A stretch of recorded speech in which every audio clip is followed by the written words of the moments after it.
It's time for Twit This Week in Tech. What a great show we have for you. Owen J.J. Stone, he's full of it today. We've got Michael Nuñez from Gizmodo. He's here with his sunglasses and his hat. And, of course, Phil Libin, the former founder of Evernote, who's now a VC. And we've got two refugees on the program today. We're going to talk about Silicon Valley's reaction to the immigration executive order. We've got lots of news about data mining, artificial intelligence, and one of our hosts is a cyborg. Find out why and how next on Twit. Hi, this is Leo Laporte, and once again, time for Twit's audience survey. We'd really like to hear from you. It's only going to take a couple of minutes, really. That's all. Just go to twit.tv/survey and let us know what you think. Your anonymous feedback will help us make Twit even better. And thanks for your continued support. Netcasts you love. From people you trust. This is Twit. Bandwidth for This Week in Tech is provided by CacheFly at CacheFly.com.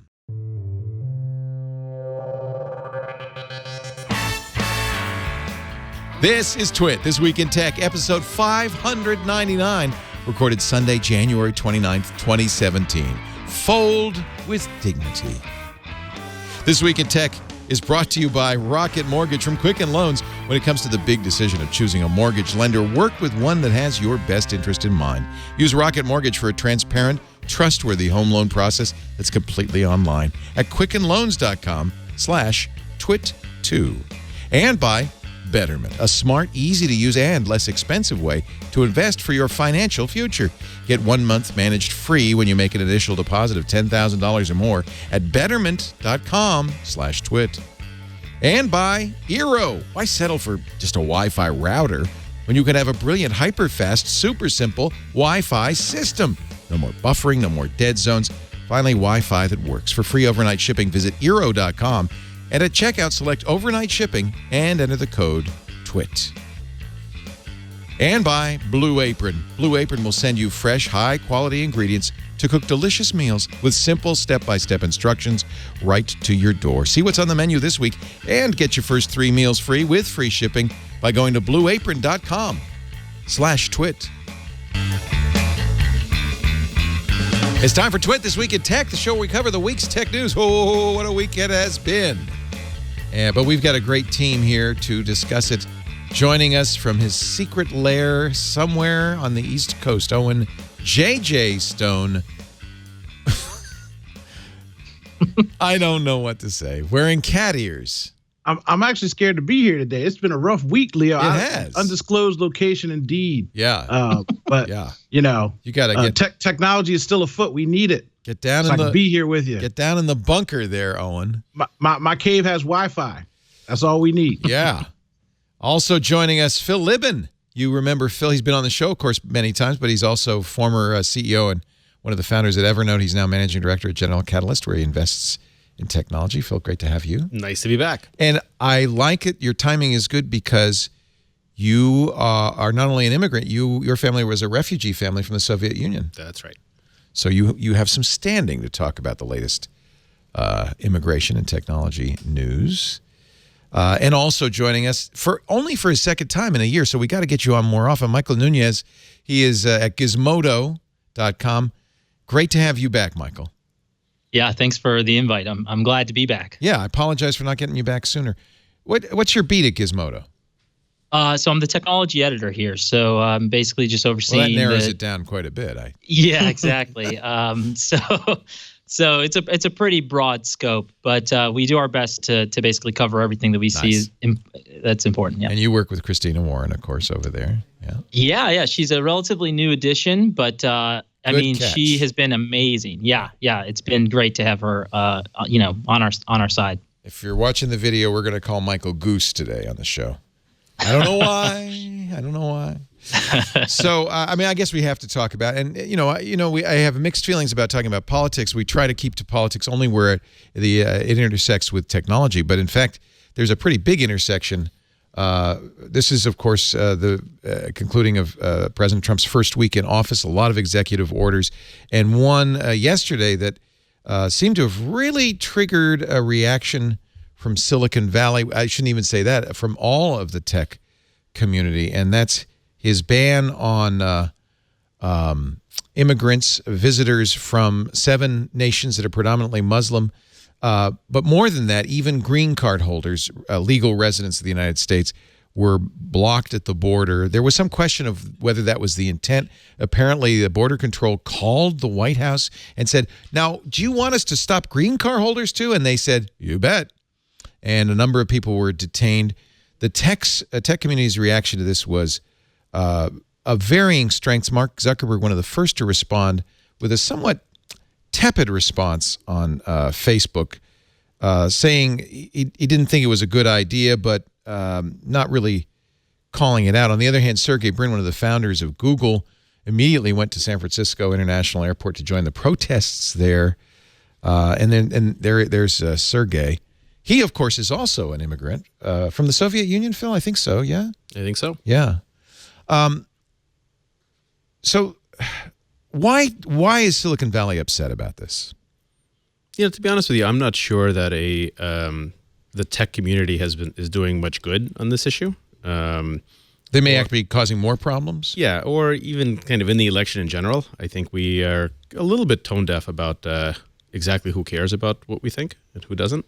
I think we may be becoming like Hollywood in this sense. Good point, but it's reasonable for Google, for instance, that has nearly 200 employees that are blocked by this order. Of course. People were, if they were overseas, would not be able to come back to Google. Sure.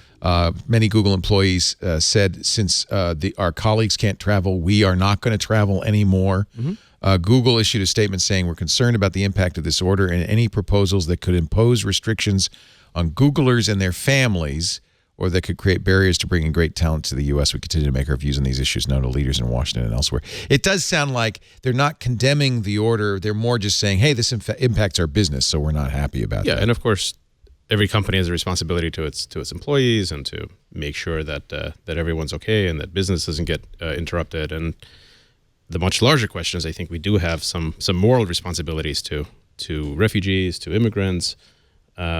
But I do think the discussion on both sides here has been pretty poor and not helpful. There's very few reasonable voices here. When the tech leaders, and Tim Cook, by the way, is in Washington right now, the CEO of Apple. He had dinner with Ivanka Trump and her husband, Jared Kushner, Trump's advisor, on Thursday, has been going around making the rounds. Cook issued a statement, said, I've heard from many of you who are deeply concerned about the executive order issued yesterday restricting immigration from 7 Muslim-majority countries. I share your concerns. It is not a policy we support. That was probably the strongest kind of statement from all the CEOs. But Tim Cook went and sat down along with Elon Musk. In fact, Musk's now met twice. He met again this week with President Trump.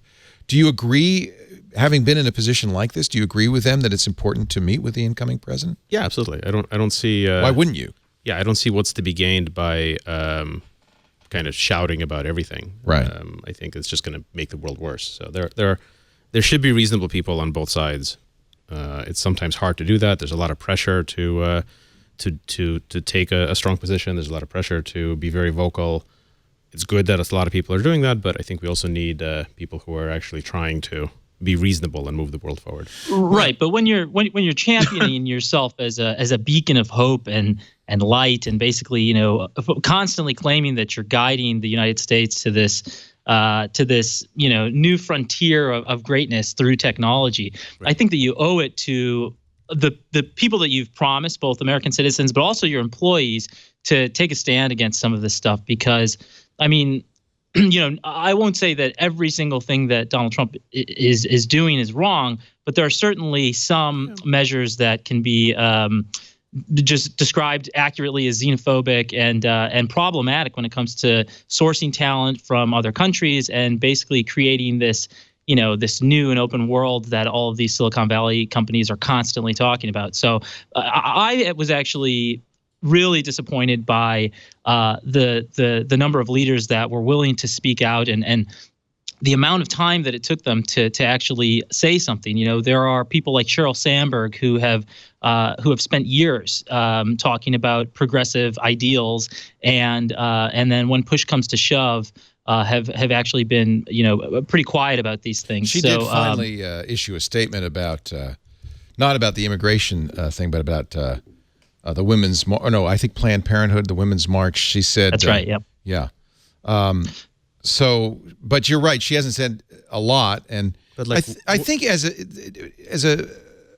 a C-level executive at a publicly held company, there is some responsibility to not be political, not to be to become a Meryl Streep, but to in fact to be more judicious. Is that right? So look, I have personal opinions on all this stuff, and I'm actually totally happy talking about them. Yeah, but that's separate. At all.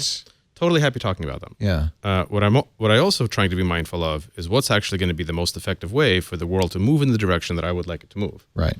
And very often that's not telling people from a position of assumed authority what they should think and how they should think. So how would you go about it? Well, for example, it's not clear to me that Sheryl Sandberg, like being louder and faster about her position, actually helps convince the people that need to be convinced to change the position. Right. Like it maybe makes people feel better, maybe it makes for better demonstrations. I'm not sure that it actually makes the world, it pushes the world further in the direction that Sheryl would want it to be pushed. There's also a significant risk, I think, of Silicon. At some point, people realizing that the problem isn't so much immigration. Mm-hmm. The problem is more created by Silicon Valley and automation, and that, in fact, the tech community could quickly become the enemy here, could they not? We are pretty tone deaf as an industry, I think. I think we are like, we got used to being treated as heroes and kind of the people that are making the world for the past decade or so, and I think that's on the verge of changing. And I think we're kind of tone deaf about how we talk about it. I think like Hollywood tripped over that line a while ago. Hollywood's given up. Hollywood doesn't care. Hollywood's Hollywood, and I think most people in California feel the same way. And we're close to following that. Right. And the tech industry could be going over that line. I would like us not to. I'd like us to remain effective, and I think that a little bit too much shouting hurts that. What I've learned over the past week is that Silicon Valley continues to exist in a bubble that is essentially unrelatable for a large majority of Americans, right? There is there's been a diversity problem in Silicon Valley for years that is basically underreported and under-discussed. And I think, I don't want to put all of the blame on Sheryl Sandberg, but I think she in particular is an easy target because she wants to be, or she positioned herself to be considered a leader for the feminist movement and wrote the book Lean In, right? And so I think when there is such divisive rhetoric, that is just constantly coming from Washington, I think that you kind of have to choose. You kind of have to choose one way or another. Either you're purely a capitalist, and that's totally fine, and you can refrain from saying anything. But then you can't go on to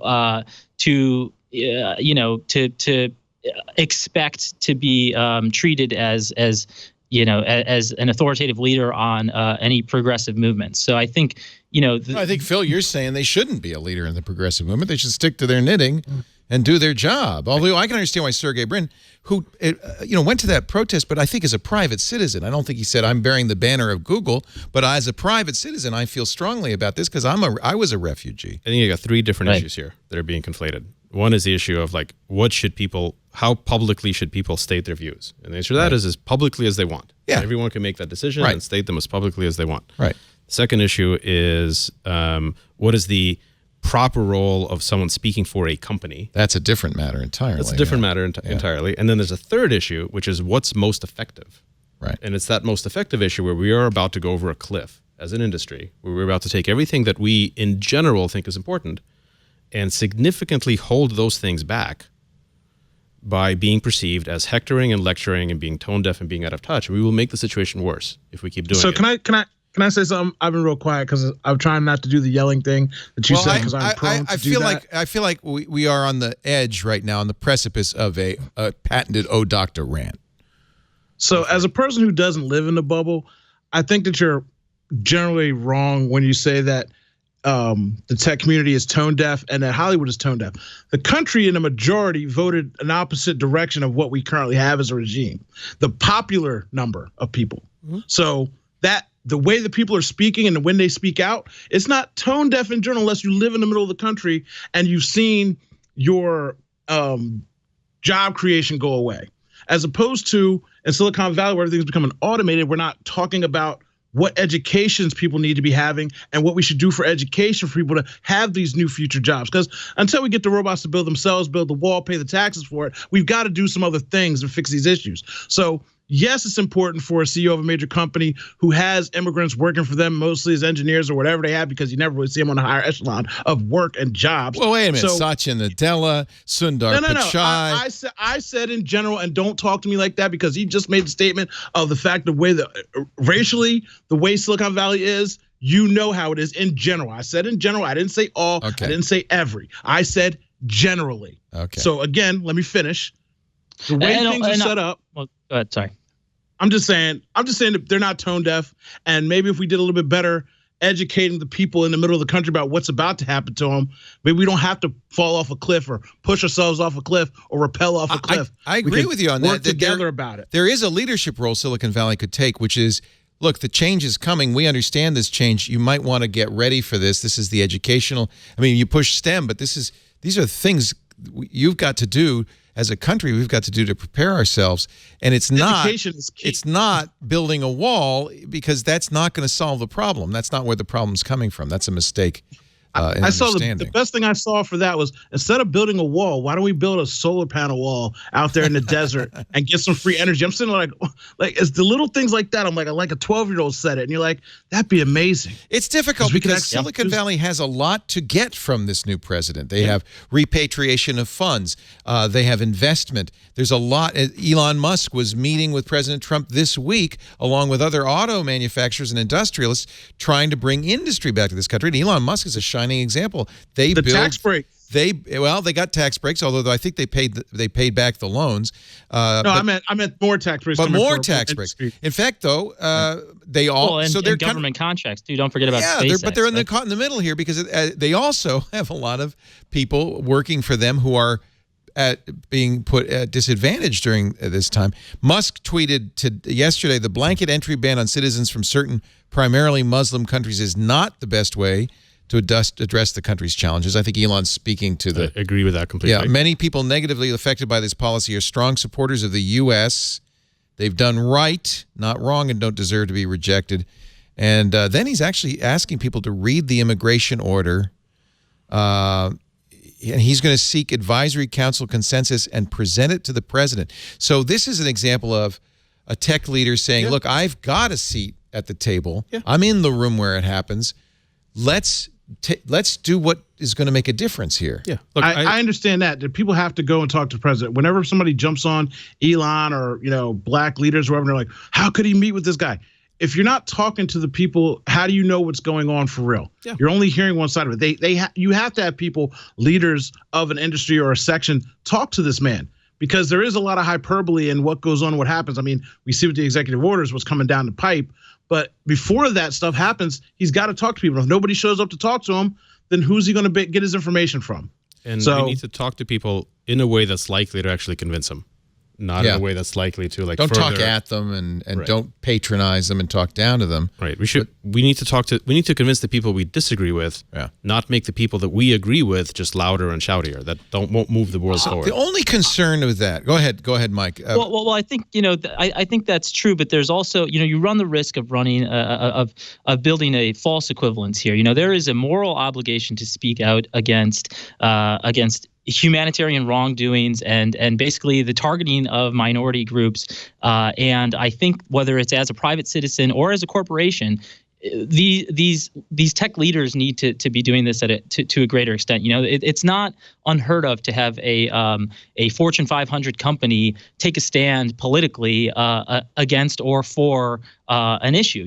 There have Chick-fil-A, for instance, or there are plenty of other instances where companies have in that case that was the wrong side of history, but I think there are plenty of instances where companies have taken a stand and have decided that they do have a moral obligation to, one, defend their employees, but two, to defend those that don't have a voice. And so, today I'm wearing for those that aren't watching the video feed, I'm wearing a Make America Rage Again hat, just in solidarity with the people that don't have a voice. There are, thousands of minorities that have been affected by the policies issued over the past week.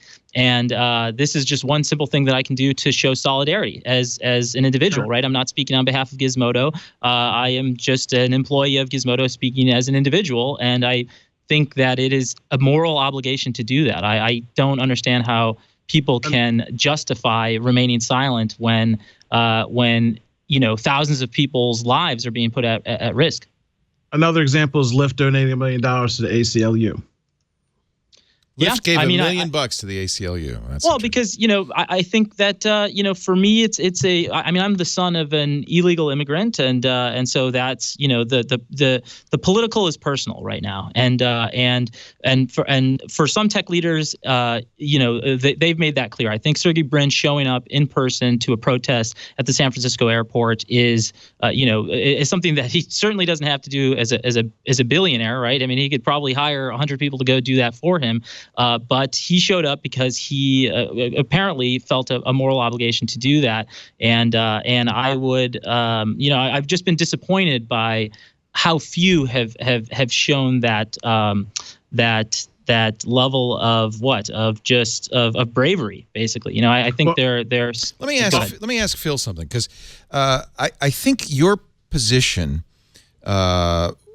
Which is you want to make sure that you are heard and that you do what's effective, kind of presupposes that we're in the same kind of position this country has been in since World War II, where there are opposing points of view and reasonable people can discuss them and reach consensus and negotiate.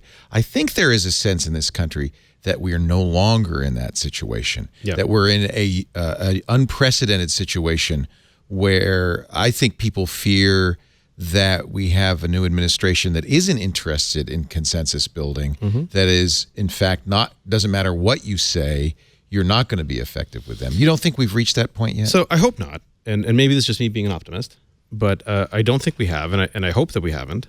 And I think regardless of what any individual in the administration or not kind of wants to do or doesn't want to do, the process of governing is still about getting consensus and making laws and enforcing them. At least it has been. You say that, and so we get executive orders, and then we got to go fight through court to get people freed. And the president, the leader of the free world, is not talking like a rational person at 60% of the clip. Like, he's just rambling off and complaining about things and talking off topic. Like, it'd be totally different if I just didn't like the guy and he was a B student. Well, I think a lot of Republicans, I would feel a lot different. A lot of Republicans think that this dissent is coming from this kind of unreasonable position. That's coming, and so I think they dismiss it. They don't. They don't like it. It's ineffective. And so as a result, it's ineffective. On the other hand, I think a lot of people on the left feel like we've reached this really unfortunate logjam where neither side is hearing the other side anymore. There's a philosophy here in general, right? And I think, like, for just about any position, there is a naive argument in favor of it and a naive argument opposed to it, right? And they're both wrong. And then there's a deeper argument in favor of it and a deeper argument opposed to it, and in some sense they're both right. At least they both have elements of each truth. Has merit. And each has merit. And what we do when we hold a position, we tell ourselves the deep version of that argument, and we surround ourselves in our media bubbles with people who only talk about. But Phil, don't you think that Owen, as an African American, Michael, as the son of an illegal immigrant, are going to have a somewhat different point of view about all this, because they are potentially victims of this. They have been victims of this, of course. And so it's very personal. I totally understand that, and I think that almost everyone, and certainly everyone in this panel, holds the actual deep, meaningful version of their position. But when we argue with the other side, we tend to throw the shallow version of their argument back at them. We don't make an attempt to actually understand what's actually motivating people to believe in the other way. Right. And real progress, I think, is made when you get the deep version of the argument in favor and the deep version of the argument against, and you knock them against each other, and you kind of move the world forward that way. So I very much want us to accept more refugees. I am a refugee myself, not even my family, like me directly. I think we need to be much more compassionate. I would like personally to see much more immigration, both skilled and unskilled. Like, I have personal opinions, which I'm happy to discuss with anyone, that is actually pretty much, in line with more refugees, more immigration, more of everything. I just want to talk about it in a way that's actually may make that possible. But when you go after legal immigrants, green card immigrants, then I can see how it would appear to people as a racist move as opposed to a rational. So let's make sure that doesn't happen. Yeah. And it's not. All right, but what about the attacks on science and fact-based? I think that there's something greater going on that we're not discussing here. It's okay to have different political views, but there's also a disinformation war that we're participating in as members of the media. Yep. And I think that we have to be vigilant. I think that it's unfair to say that Trump deserves to say his piece or speak his mind if he's referring to alternative facts and if he's blatantly lying every time that he or his administration makes a public comment. So I think that the thing that concerns me about Phil's point of view is that if you treat it if you treat some of these ideas as equal, then you are essentially accepting alternative facts. You're accepting unscientific. Michael, I'm not treating these ideas as equal. I have ideas that I think are right, that I prefer significantly over others. I think you're being pragmatic. I'm being pragmatic. I'm saying this is how the world changes. This is how we move forward. It's not so much. The world usually moves forward when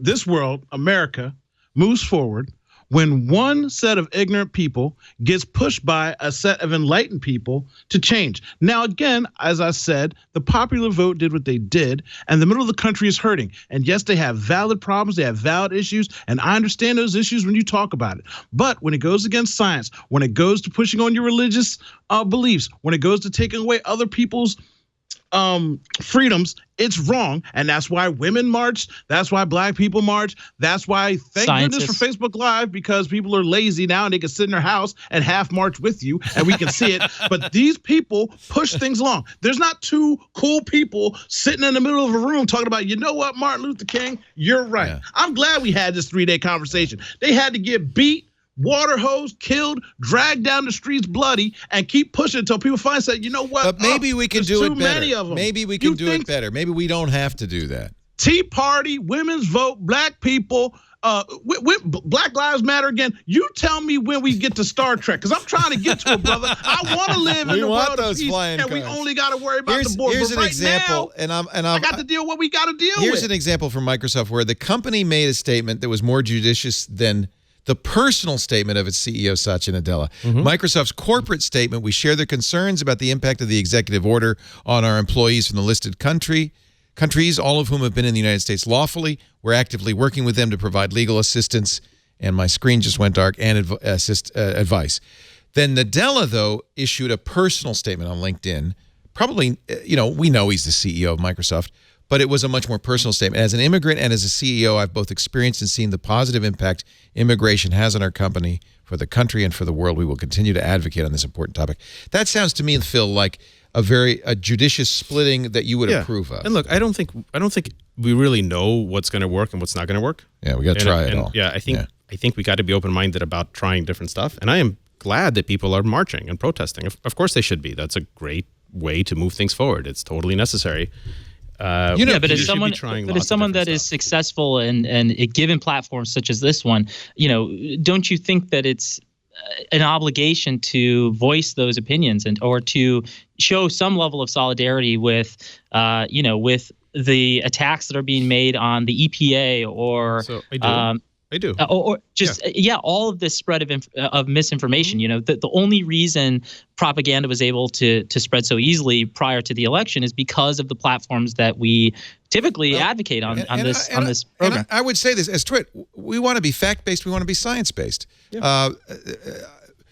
Any good as technologist as a would agree. technologist, one of the basic fundamental beliefs of technology is that, well, technology is science applied. That science, the scientific method works, that there are provable scientific facts, and technology itself is part of that proof because it's the application of science. And so if you're going to be, this is one of the reasons that I've always tried to reject here conspiracy theories and soft facts and fake news.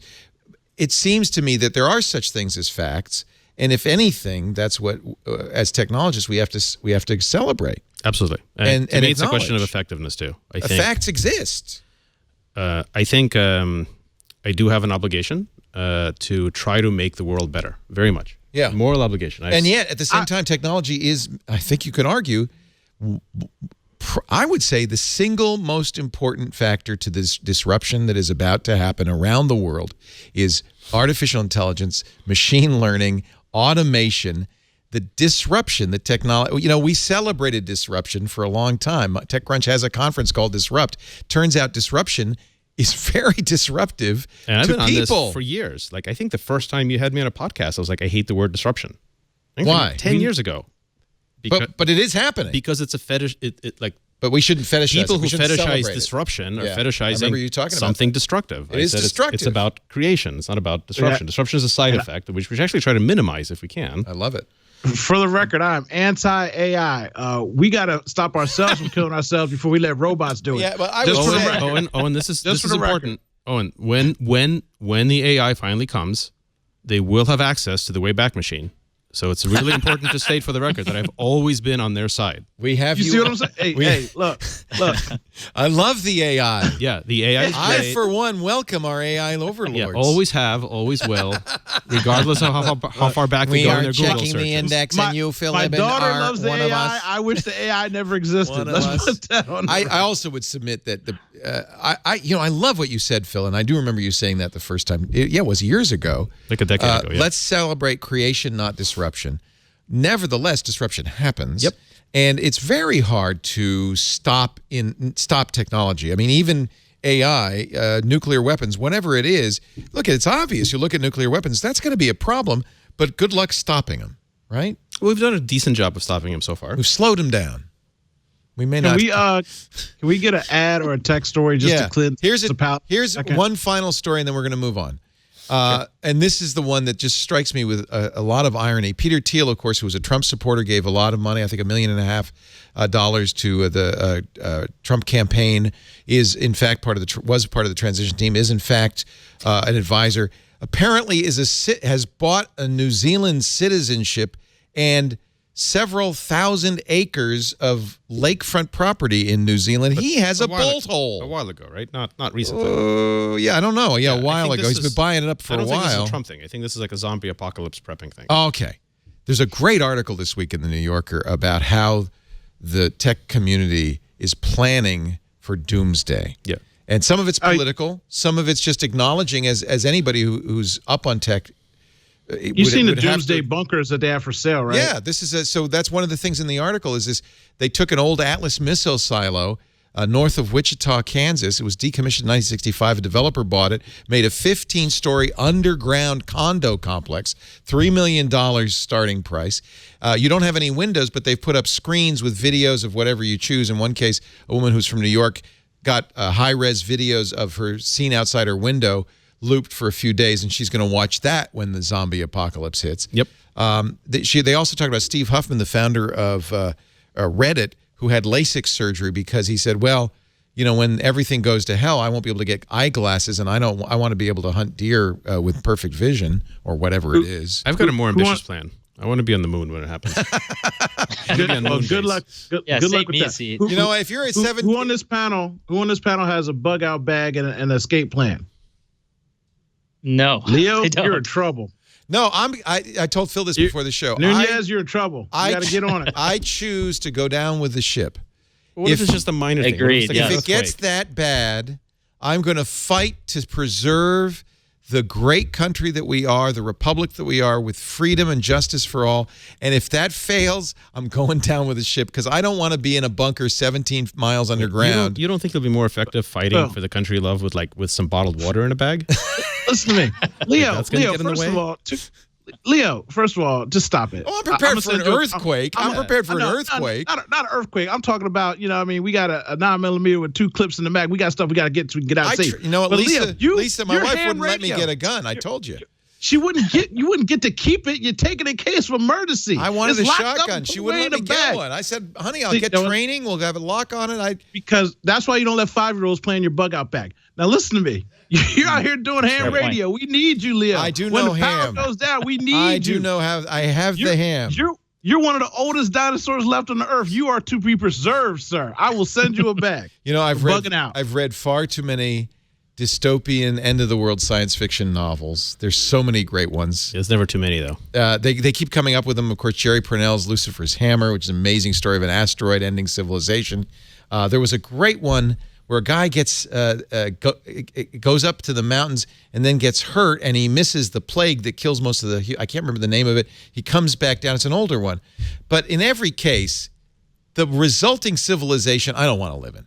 If I have to have LASIK so I can kill a deer, I don't want to be there. I'm going to stick around. I'll stay here. I'll go down with the ship. Anyway, it's ironic that the people who have the most money, who have benefited the most from this country, from the way it works in this country, are the ones who have the not just bug out bags, but have the lakefront property in New Zealand. You want to know what the fun thought about that is? For a person who's just broke and has a friend with a bunker, I actually know how to hunt. If you don't know how to hunt, if you don't know how to karate chop somebody in the neck, and you don't know how to grow food, you're beat anyway. So good luck, billionaire. Not getting all that other education. They need. That's a good thing. We start up where we teach rich people how to survive. We beat them with sticks and teach them how to. Don't you know that's why? Rich. Now you know why Mark Zuckerberg said, "I'm going to only eat what I kill" for a while. Yeah. I'm sure he's preparing for this. Right. You got to. If you can't do those things, if you can't grow food, if you can't fish, Well, you just need to buy a lot of Soylent. I can think fish. I think that's the easiest answer. And Can you fish without a fishing I have rod? many cases of Soylent, actually. That's a good point. Oh yeah, I have about 20 cases of Soylent. Well, that's unfortunate. That's unfortunate because I've tasted that stuff. It's not too good. It's addictive. You got to just try it for a week, and then you can't stop drinking it. Oh God! Would you like some right now, Phil? I will not. Thank you. Soylent all round. It's not made of people, by the way. No. It's quite good. Oh, come on. Get Phil one of those coffee Soylents. It's in my... Can't we give Phil like a scotch or something useful? The coffee Soylent tastes like somebody spilled a cup of coffee into mud and then scooped it all back up. Yeah, but it's really good mud. Yeah. It is pretty good mud. That's a good description. It's a little chalky. The good news is it doesn't cause anyway. diarrhea anymore. That is good news. Yeah. Yeah, you feel like that'd be just a baseline requirement for a meal replacement. They had a little diarrhea thing. To their credit, they never had a diarrhea problem with the liquid Soylent. It was only with the Soylent bars and the Soylent powder that caused intestinal disruption. To their credit, indeed. That doesn't make me any more confident in their product, to be quite honest. Nope. I'd rather eat bugs or kill a squirrel. Exactly. I'll take cricket granola bars. This is so much better than cricket. What are you crazy? I mean, you have to. Have you ever had squirrel? Have you had frog? I don't. I've had frog. I haven't had squirrel. Squirrel, really? Squirrel doesn't sound good. Let's go down. Let's go down to Virginia. Is there any meat on a squirrel? It seems like that would be. Hey, it's survivable meat. I mean, I'm waiting for the apocalypse so I can drop a couple pounds. That's all. I'm going to live off of this for a minute. You know what? Wow. I am. Owen and I are stockpiling. We just keep it around the middle. That's all. Oh, you want to know my secret weapon in my go bag? Oh, that hurts me. What's Leo. your secret? My secret weapon is cigarettes. Not to smoke, to trade. No, for trade. You know what people do for some cigarettes? Because sealed, I swap them out every 6 months. That's like in prison. That's like prison. In prison, cigarettes. Although the Bernie Madoff, who's in jail right now for the great big Ponzi scheme, cost millions of people their life savings. He apparently has cornered the Swiss Miss market. So this guy never stops. He went to the prison commissary, bought all the hot chocolate mix, the Swiss Miss, and now sells it back to the other inmates and at a great profit. Because, when you really want a nice warm cup of cocoa in prison, Bernie's the guy. It's like a Ponzi scheme with marshmallows. I'm a business man. I'm business. It's business. That's right. TCB. Sure you don't want some? I've actually stopped eating. That's an interesting strategy. How's that working for you? Pretty great. Pretty great.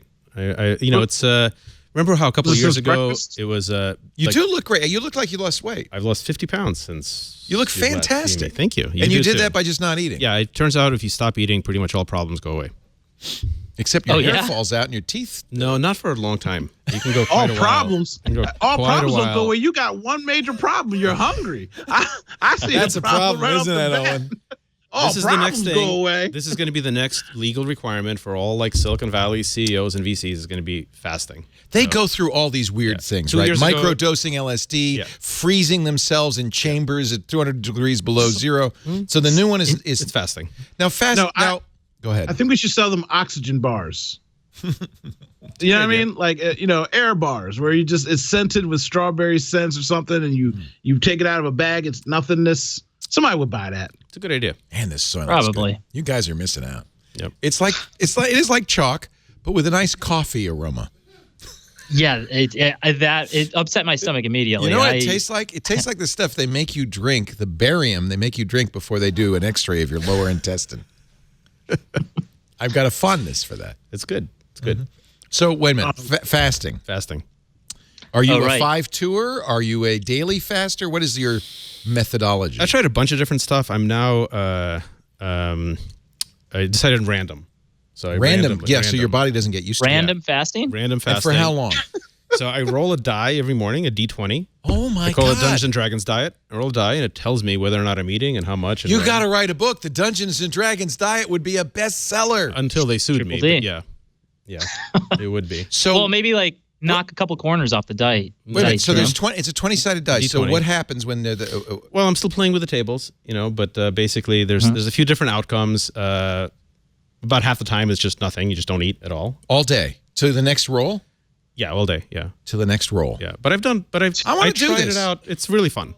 Yeah. Do you want to do it, Leo? How about this? How about you guys go and do the inner city diet where we can't afford food and we're just struggling and wish to God we had food? How about you go buy this food that you're not eating and send it down to the hood somewhere? Who was it? There was a journalist that said there was a journalist because this is silly. Who said I'm going to live on food stamps. He made it one day. Yeah. Well, so it's actually a pretty good idea if this ever does become a thing to still spend the same amount that you would have spent anyway and just donate the access. Oh, it wasn't a journalist. It was Gwyneth Paltrow.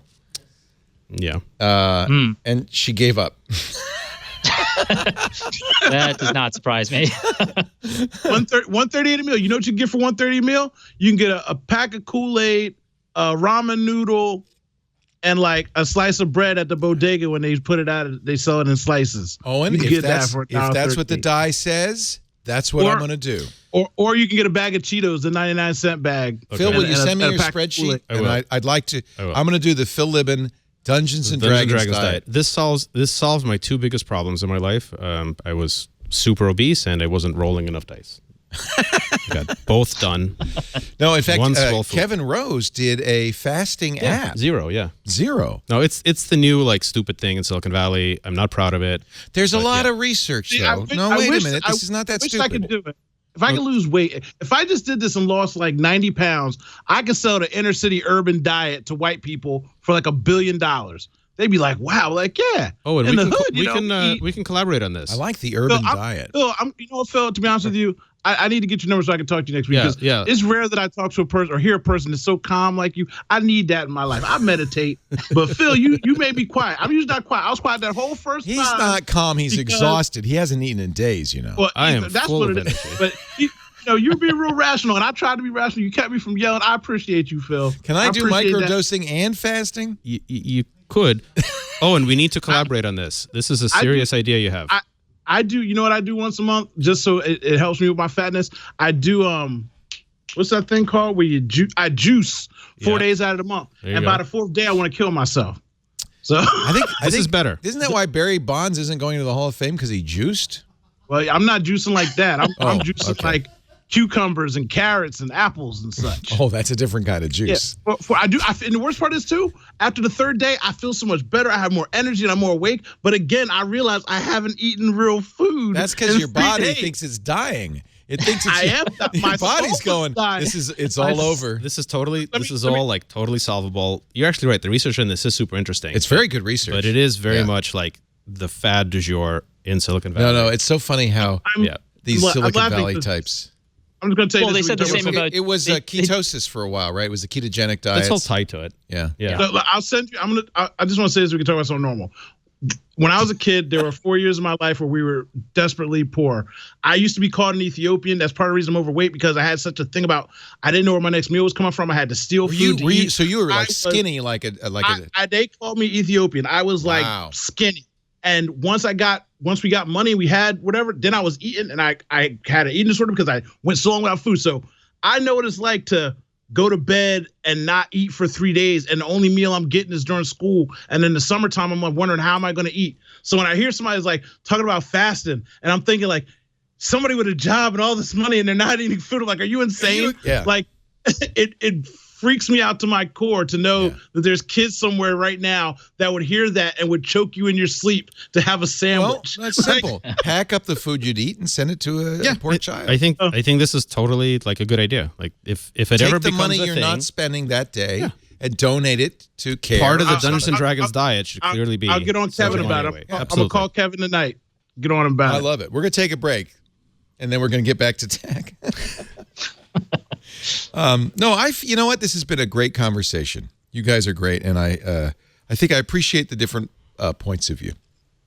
Owen J.J. Stone is here from IQMZ.com, which, by the way, you should go to because he does these great interviews. I had a lot of fun. I'm going to get Phil on because I need somebody with some contrast and calm. That's why I got to get Phil. Yeah, because Phil got some.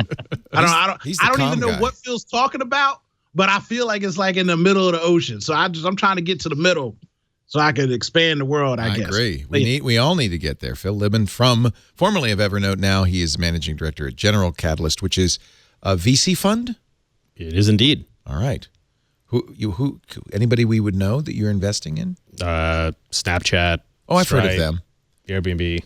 When's the Snapchat IPO? Any minute now. It just happened, right? Was that? Did it happen? No. Joke. Whoa! Joke. Big story. I don't know. Breaking news. I don't know. They say like March or April soon. Yeah. Soon, yeah. GeneralCatalyst.com. And that's Michael Nuñez. We know him from Gizmodo.com. Michael F. Nuñez on the Twitter. He wants to make happy to be here. Thanks for having me. Rage again. Our show today is brought to you by Rocket Mortgage. This is a great solution for the geek in us all for home loans. If you're going to buy a house, you need to get a loan. Most of us don't have the scratch to just buy it outright. Or maybe you're going to refi, get some cash out of that house. The problem is this loan process, man, it feels like it's from the 19th century. You know, you go into an office, you bring boxes of paperwork. You practically got a guy in a green visor and sleeve garters with a quill pen saying, let me look up the rate for you. This is actually what happened to us the last time when we bought our house 3 years ago. We went in there, the guy has a sheaf of, it's like printed on onion skin, hundreds of pages, and he's licking his finger going, well, let me see, I think I can find a good rate for, crazy. Not anymore. Go to quickenloans.com/twit2. We got a new URL for you. quickenloans.com/twit2. Quicken Loans, you know, one of the premier lenders in the United States. I think I just saw that they were the #2 lender. They are a great company. And if you look at the website, you'll see all those J.D. Power Customer Satisfaction Awards. They are not only one of the biggest lenders, they're one of the best lenders in the country. And they've created a product just for the geeks among us, people who would like to do this all online. Not only, so online has a lot of advantages. First of all, you can do it from your couch, on your phone, on your tablet, on your computer. You don't have to leave the house. You don't have to go to an office.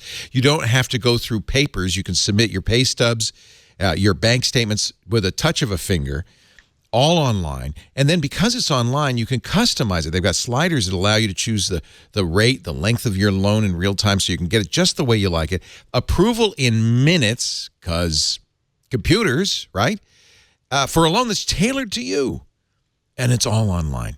Check it out today at Rocket Mortgage at Quicken Loans. QuickenLoans.com/twit2. Equal housing lender, of course. Licensed in all 50 states. NMLSConsumerAccess.org, number 3030. QuickenLoans.com/twit2 for Rocket Mortgage.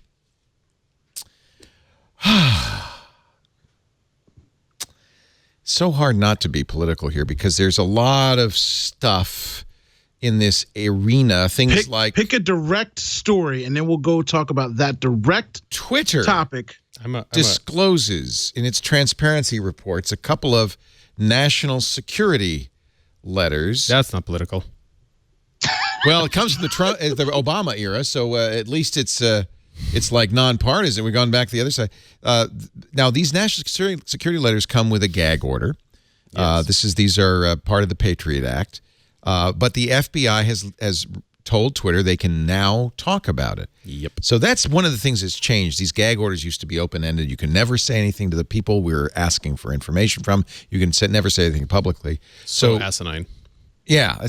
And I think courts, not the FISA courts, but real courts with judges who have names have said, there's got to be a end date on this stuff. So Twitter says, we were encouraged by the lifting of these two gag orders and those recently disclosed by Cloudflare, by Google, by the Internet Archive, and Yahoo. We are still unsatisfied with the restriction on our right to speak more freely about these requests, and they want to push for the legal ability to speak more openly on this topic. They have a lawsuit against the U.S. government. It's actually against Loretta Lynch, the former Attorney General under Obama. But of course, the suit continues. Next hearing, they say, is February 14th. So all they really were able to say is there were two letters. Yeah. They were accompanied by gag orders when they were served. And we couldn't notify the account holder, but apparently now they have. Those continue. And I don't think, I think this is on Congress to stop doing this, to stop, these NSLs, I think. I read that. I went and looked through all 32 of my Twitter accounts to make sure I wasn't on that list of the two. How many do you have, really? 32. What is that? One for each digit? What do you? I don't. I am what number system are you on? I am. I got to get Nuñez. One of my T-shirts says incognito because I'm out here on the internet. And I will definitely take that T-shirt. I would love to. I have 23 Instagram accounts. No, you don't. It's a very lucrative business to build up a legit account and then sell it off. So so you build it up, you get some followers, you post the naked pictures or whatever it is that you do, and then delete all the posts, sell it to somebody else. They change the name, they get rocking, they got real people. Really? That's a business. Wow. Wow. Yeah. I was doing it with Twitter a long time ago. I would just build up fake accounts, things that people find amusing or funny or informative. Interesting. Have scheduled some tweets, have it busting out. People share it. That's one of the things that's most interesting about the new economy is there are all these little niches that a clever, industrious person, can find a way to make a living if you understand how it works. And if you get good numbers, you can get good money for selling accounts off, especially if you have a really good domain name, good name. Isn't that a violation of the terms of service, though? Oh, I'm sure, with that. I'm sure it is for somebody. That's what I'm saying. Somebody got to catch me first. I didn't say no names. I got mine. Hey, it's obvious Twitter couldn't care less. In fact, Twitter wants you to make as many accounts as you can. That way, their growth numbers look better, right? Twitter really doesn't care. I don't think they're shutting down Jesus or God on Twitter. So they're out there talking that talk, acting crazy. But that's one of the interesting things that's happened this week because of the gag orders from the White House on many federal agencies, including the EPA, the Park Service, the Agriculture Service, that there have these alt accounts have been created. There's even one called Rogue POTUS that claims to be from inside the White House. Of course, with Twitter, you have no idea of the legitimacy of these. That's the thing about the alt accounts. You don't even know. You go to follow them, you don't even know if all of them are actually someone who is from the EPA being, you know what I mean? Right. But usually you can tell by the information they start spitting out if they're started when the National Park Service, I think it was the Badlands National Park, was tweeting scientific facts about climate change. Just science, just facts. And they got gagged. They got an order from the White House to knock it off. So they created an alt account in their spare time. They said, well, you can't stop what we do in our spare time. They did delete those official tweets, however. So what are the alt accounts tweeting? Pretty much kind of the same thing, although more and more they're tweeting support for resistance movement, support for protests. Whether it's true or not, and I suspect it's not true, the Rogue POTUS account is fascinating reading because whoever's writing it has enough insight into the realities. Rogue POTUS staff, at Rogue POTUS staff. And if it's not true, it's great fiction. It's very interesting, and it does sound like it's coming from somebody who's not going for the joke, not going for the traditional fake account. No, they don't seem to be making fun of. You know what I mean? They're not. Right. They're giving information, and then sometimes in the information, it's like, oh my gosh, what are we doing here? But it's not really. There are thousands of staffers in the White House. One has to assume that not all of them are happy. It could even be a significant other. Somebody's coming home and telling them, like, guess what happened today at work? It's crazy. Right. Don't tell nobody, but they're married. And so it could be a multitude of different things. The only reason I bring this up is I've lambasted Twitter for its, inability to control hate speech, for, it's just kind of become a cesspool in some respects. But at the same time, it is also a place where dissidents can speak freely. Where a president can speak his mind kind of outside of the official channels. Trump continues to tweet on the Real Donald Trump account. And now you can tell. He tweeted about World War III today, too. I'd like to just, add that. Well, you can tell if you use TweetDeck, it's one of the last clients. It comes from Twitter that tells you what phone is being used. And it still breaks down to there are some tweets on Real Donald Trump that are from the iPhone that are bland, kind of administrative detail accounts. And presumed to be from his aides, correct? Got to be from his aides. He got back, apparently, his old Galaxy S3. That just seems like a bad idea. And the ones that come from the Android one of many. ones are the ones that come up in the middle of the night and are World War III and I feel like it's a kid sneaking candy in his room at night. Like he just wakes up in the night eating a Snickers bar like, Mom doesn't know me in this candy. And he's just tweeting in the middle of the night, sneaking off tweets. Let me say that it violates our sense of what the president, of the dignity of the office, but there's no rule. Well, but just from a security point of view, it's probably a pretty bad idea for him to be using an old Android phone to tweet. Well, an S3 for sure. Now, it's not clear. The New York Times initially said, of course, the New York Times, as Donald Trump tells us, is a failing newspaper that's about to be out of business. But the New York Times response was, actually, you know what? Our circulation and our subscriptions are higher than they've ever been. But anyway, doesn't matter. What the Times said is that he had to hand over his Android phone and receive a new, as Obama did when he took office, a new secured phone. Makes sense. But then apparently he got his S3 back. And he still uses that at least to tweet. And I do agree that there are some real security concerns because that phone has a microphone. That phone has a camera. Hopefully at least taped over the camera and the mic. So. Well, I'm hoping that, the Secret Service said, okay, you can have it back, but we're tearing out all the capability but Twitter here. Yeah.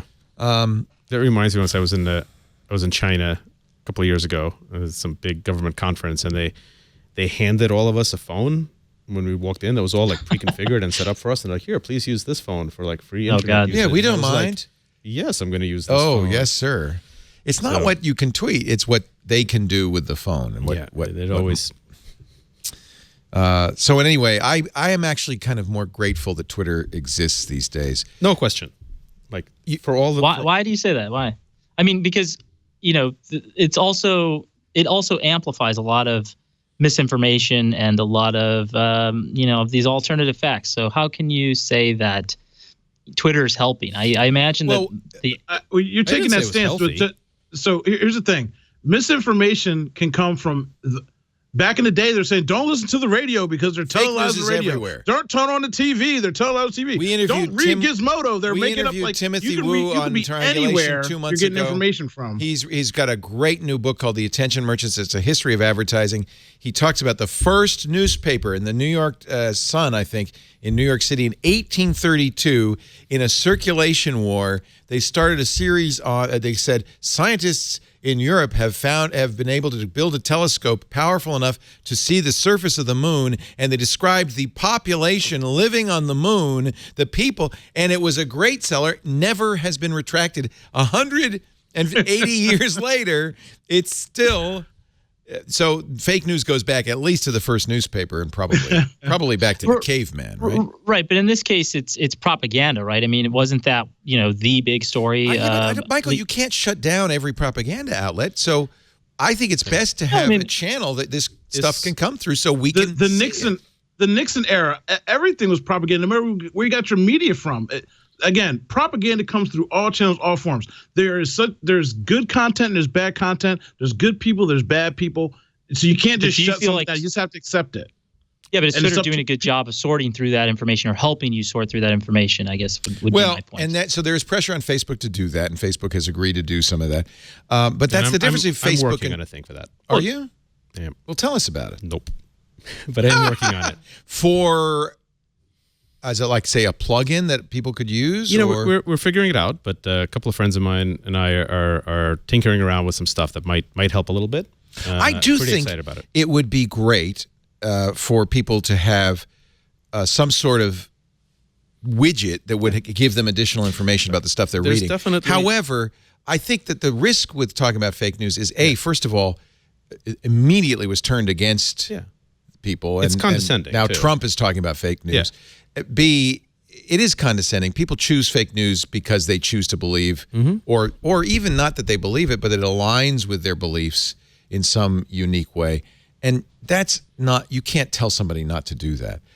It is important, though, that people in general who are just wandering down the street assaulted with misinformation should have a tool. Snopes is a start, but even better tools to judge whether it's real information. Well, look, you started this off with like Twitter, right? Like saying you're glad that Twitter's around. And I'm like super happy that Twitter. I think it's a window into what's going on. For all of the negatives of Twitter, and there's tons of negatives. Like I think the world is certainly better off that Twitter exists in it than if it didn't exist. Right. I think the positives. Why? I mean, can't Facebook do a lot of the same stuff? Well, why are you not exactly the same with Facebook? I mean, so one for the point of playing devil's advocate here, but also I think that there are more flaws than.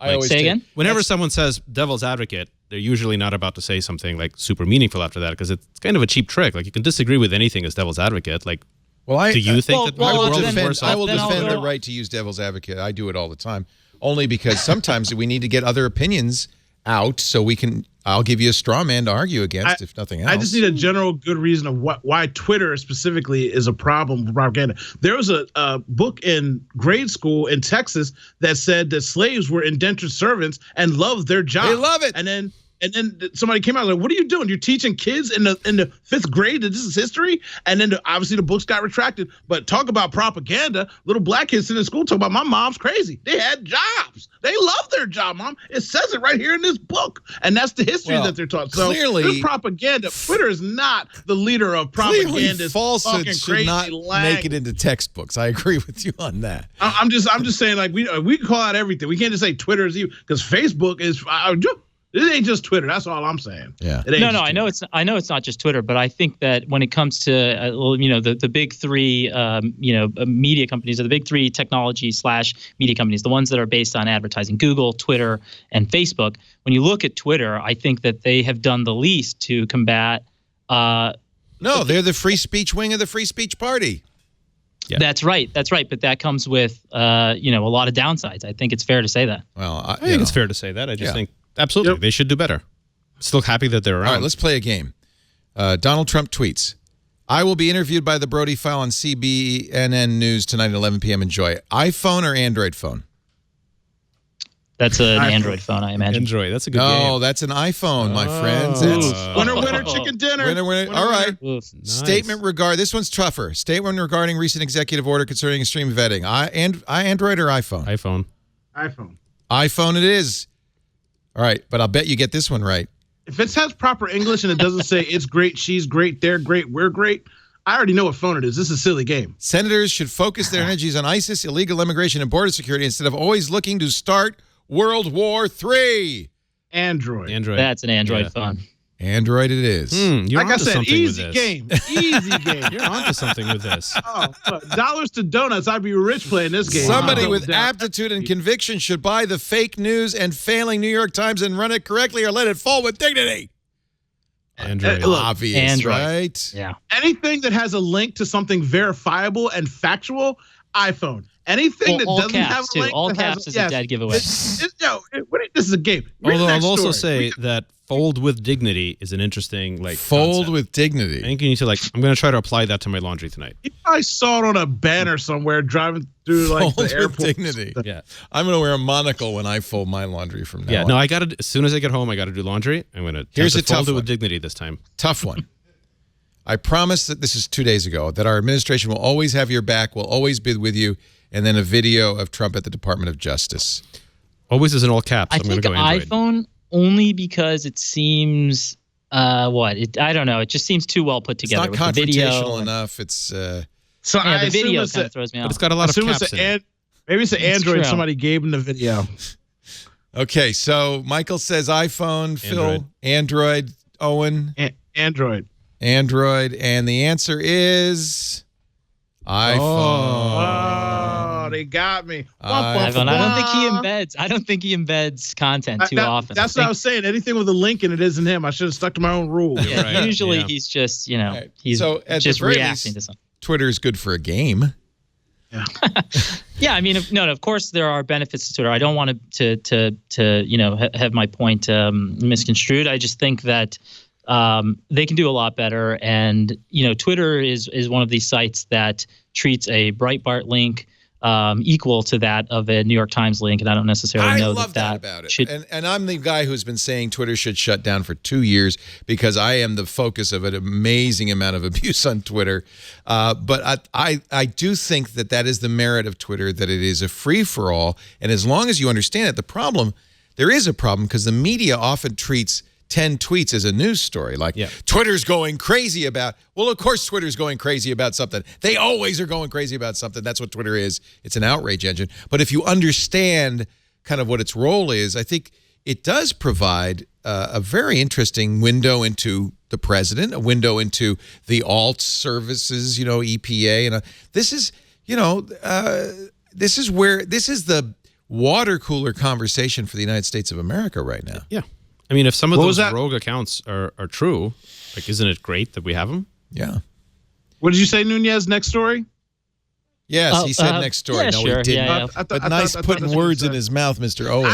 You didn't hear him? J.J. You don't Stones. you didn't hear him? Check his mic. Check his mic. He's good. I heard what he No, said. I hear you. You're coming in loud and clear. I like mean, this story. Hugo Barra, who was really at Google, was their kind of demo guy. You may remember him from Google I/Os. He was always showing Android stuff. And then unaccountably 3 years ago, he left Google and moved to China to work at Xiaomi.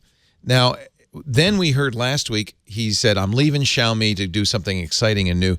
And news came out this week that he is joining Facebook as the VP of virtual reality. Good for Facebook. Hugo's a great guy.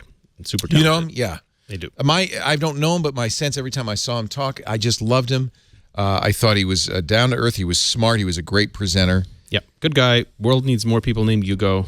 Everything about it is good. What's interesting is that here's a smart guy. He's putting his money on VR, which I think at this point, and Facebook, Oculus, which between the lawsuit, Palmer Luckey's odd behavior, and it's lagging a little bit behind the HTC Vive. Wouldn't be my bet on the horse that's going to come in first on this. This is way too early to be a horse race, though. It's like it's not zero sum yet. Like the whole industry is going to explode 10,000x over where it is right now, and then we'll pick the winner. Fair enough. So What Zuckerberg said also that I thought was interesting. Hugo shares my belief that virtual and augmented reality will be the next computing platform, and I've been saying this for a while. I think augmented HoloLens kind of stuff is really going to be a big part. And Oculus currently is not. It's just VR. Yeah. So I think that is, and Tim Cook has said several times now that Apple's very interested in augmented reality. I think augmented reality, the idea that you see what's around you, but it's superimposed on top of it as additional material, whether it's a Minecraft village or a reputation score.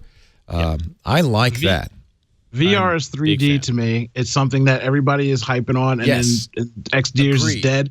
Augmented reality, I feel like, is a legit thing that could go forward in the future. But VR is just like, hey, let's put out some computing power and do some things and sell some stuff and promise people stuff because we have nothing else to do with our money for the next 4 years. But like just like 3D, everything's gonna be 3D, and they're still making 3D movies, but they're not making 3D TVs anymore. And it's just, in fairness, like the first time I saw a 3D TV, I was like, this is crap. It's not going to catch on. And you were right. I was right. And first time I saw VR, I was like, this is going to be a real thing. It's pretty exciting. It really is. Like, it's not going to be nearly as big as AR because, augmented reality is going to change the world. Like, everything is going to be AR. I think VR, the bloom goes off the rose fairly quickly, right? Do you spend a lot of time playing VR games? Or? I do, but I'm such a nerd. See, okay, what do you do? Give me an example of regular people. My friend got VR. Yeah. They set up the room. It was awesome. We all went over there and played it. What has it been, 3-4 months now? You ask them, and they've moved stuff back in the room, and nobody's come back over to play. And like, it's one of those things. It's awkward. It was the Nintendo Wii of gaming for a while. Like I said, it's. And right now, it's a pretty isolating experience too, right? Social VR hasn't really taken off, and I think the limitation of VR in the long run is that it's primarily an entertainment tool. So if you want to play games or be in a fantasy world or take that to a more extreme place, then it's great for that. But when it comes to business and making money, augmented reality is going to be the productivity tool that might replace the desktop in your office or something like that. So I think. At least from what I've tried, augmented reality seems a lot farther away than VR because, at least VR with, let's say Project Alloy, for instance, they have self-contained headsets and the resolution is there. And, they're solving some of the biggest problems like the screen door effect and stuff like that. I think with AR, the resolution isn't there. The computing power is not there. there's one dev kit, the HoloLens. I haven't tried Magic Leap and most people haven't. But it's still, I'm not sure if we can actually call that. We can all agree that we are in the Atari 2600 days of VR and AR. I mean, it's very early days. Yeah, but it moves faster than it used to, in the 2600 days, right? So I think if we said we're 3 years out, right? We're not 10 years out. 3 years is not long. Yeah, we're 3 years out. We're maybe even as little as 2. Have you played from what? Ubiquitous VR? Is that? Not, let's say ubiquitous, but like mainstream products that have like strong AR, like wearable AR capability. I think 3 years. If I could wear it walking down the street with a relatively comfortable pair of glasses, and I don't look like a complete jerk. Yeah. Other than the glasses don't. Otherwise I might. I'm just trying to wait till we get contacts and I stick them in my eye, and that's how I see. Well, that's a little farther off. Look, so that's what I want. Yeah. The Snap glasses, right? The spectacles. They're pretty cool, but they're cool. They're not AR at all. But there's like you are wearing stuff on your face that's like streaming stuff, and they actually look cool. Dorky cool, but cool. Yeah. That form factor you can put a lot more into in 2 or 3 years from now. They're a lot less dorky than Google Glass. Let's put it that way. Yeah. And we did, we were one of the first developers on Google Glass. Like, we've done a bunch of stuff. Have you played with the Magic Leap? Can't talk about the Magic Leap, but I have played with a HoloLens. Okay. HoloLens is interesting. It's still, just like you said, Mike, it's at the earliest stages. So it's primitive compared to where it will be. But you can see the premise. You can see the promise is so there. Yeah. You can play with it. Yeah, it's very primitive, but it doesn't take any imagination to see what this is like 5 years from now. It'll just be world-changing. Right.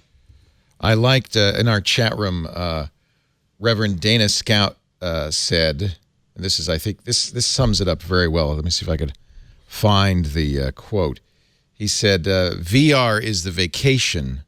AR is your life, is the way it is. I didn't do you justice. VR is a vacation. AR is a life choice. I think that's accurate, actually. It's a very different use. I like that. Take a break, but then we're going to come back. Lots more to talk about. Owen J.J. Stone, IQMZ.com. Phil Libin, great to have you from General Catalyst where he's a managing director. And actually, I've got exciting news we can talk about after the break. I am now officially a cyborg. Oh yeah. Whoa. Yeah. I'm That's a good looking. tease. I'm looking. Yeah. I'm looking. I don't see any blinking lights. I'll show you. All right. That's why he doesn't need food. It is connected to that.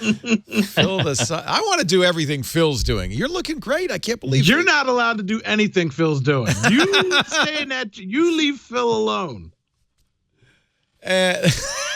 No. And Michael Nuñez from Gizmodo.com. Our show today brought to you by Betterment. I know you know about this, Phil. Everybody is very excited about this new automated investing services. You do it in software, and one of the best, Betterment. They manage more than $5.5 billion, 180,000 customers. The portfolio Betterment creates for you is designed to achieve optimal results no matter what level of investment. And you can start with $0. Well, I guess you have to put in $1. You can't really invest $0, but there's no minimum to sign up. Betterment's goal-based investing framework and advice algorithm will let you know if you're on track in just seconds. And it's a fraction of what you'd pay for traditional financial services. Up to 600% less on fees. You keep more of your money. You know, all those fees come right off the top. You have to earn that much more just to break even. There are no trade fees, no transaction fees, no rebalancing fees. And I love it. The Betterment dashboard lets you sync in your other investments, your outside investments. So you have one page where you see your total net worth, your total diversification, your total retirement plan. And I love that. They do automated rebalancing. That's really important. I think people invest and forget, and they then get really unbalanced, and that's not good in the long run. They diversify you. The fees are lower. This is important. Betterment customers can expect 4.3% higher returns than a typical DIY investor. Don't do it yourself. Do it the better way with Betterment. They've got smart deposits, so automatically you invest excess cash. That's a great kind of transparent way to build your retirement nest egg. They have a retire guide that provides a consolidated view of your retirement and calculates your retirement gap. And, of course, when you make a deposit or you get dividends, they will automatically allocate it appropriately for your age, your risk tolerance, your plan for the future. They do tax loss harvesting, too. That lets you get lower taxes and increase after-tax returns.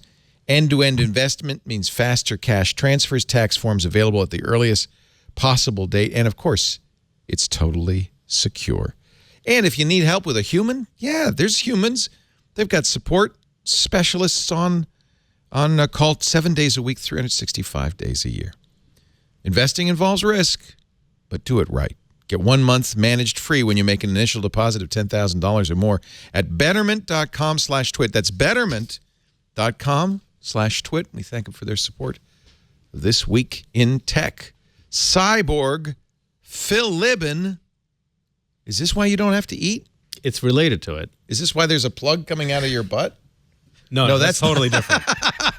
I'm sorry. Yeah. I came out completely wrong. Oh, that came out wrong. That came out wrong, too. Okay, just tell us, Cyborg how? Okay, check it out. I'm very excited. He's unbuttoning his jacket, ladies and gentlemen. Oh, boy. I have. Okay. Yes, This is he's my first stripping ever down. He's rolling up his sleeve. data port on my arm. He has a what? What? Check it out. He's got a My data first- port. This is my first port. Oh my goodness. He literally does. Yep. What There's a needle going into my arm, a very small needle.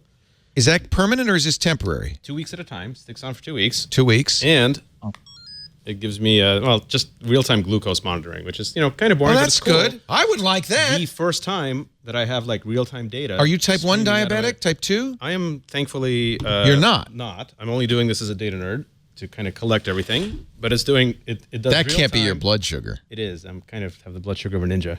He's got a blood sugar of 4. Well, this is European. I'd be standard. passing out right now. Oh, that's not okay. Yeah, that's it's like 65. Oh, 65's good. Yeah. 4 means you're dead. Yeah, 4 means you're dead. Yeah, this is like European. It's not available in the U.S. yet. So that's why I told German. You want to be under 100. I know this much because I'm type 2 diabetic, and you don't want to be too much under 100. Right. But 4 would be too much. 65 would be good. Yeah. That's good. So You're Phil, very do you good. feel it like throughout the day? I mean, that looks kind of uncomfortable. No, it's great. It's really well designed. It's a thing made by Abbott. Not available in the U.S. yet. Is your arm sore? No. Well, is it not from NFC? that. Because there's no. You didn't. You just touched it to it. It's It's an contact. FC. So if you have an Android phone, you don't even need that. You can just do it right from your phone. You just touch your phone to it. But I have an iPhone, so it doesn't work. See, Apple is killing people.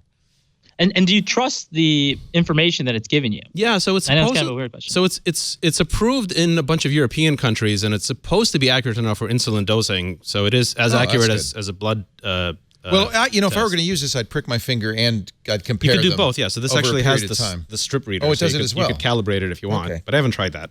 And I'm just excited because I'm 45 years old, and I now finally have like a data port on my body. Hopefully, the first of many. Wow. How did you get it? I Did just you go wanna to know Europe why. to get it? No, I had it smuggled in. So many Can I questions. get it smuggled in? Because Why? I hate pricking my finger. It's the worst Leo, thing. you're not getting a date. You're not getting nothing Phil's got, Leo. You just stop asking Phil where he buys, where he I shops. want What he that. does. I want to You do are the not I'm allowed gonna to do anything Phil's doing. I'm going to do Phil the data is- port. Phil I'm gonna is- do it all. But Phil's it's actually crazy. like it's super cool. Like you can see, like it's real time, so I can like eat an orange and like watch what happens. Like, you can Yeah. look at this thing. You Wow. can kind of see Yeah. it go up. You can see how long it stays No, up. You can like it's diabetics desperately need something like that. 'Cause If it's, that's why I said why.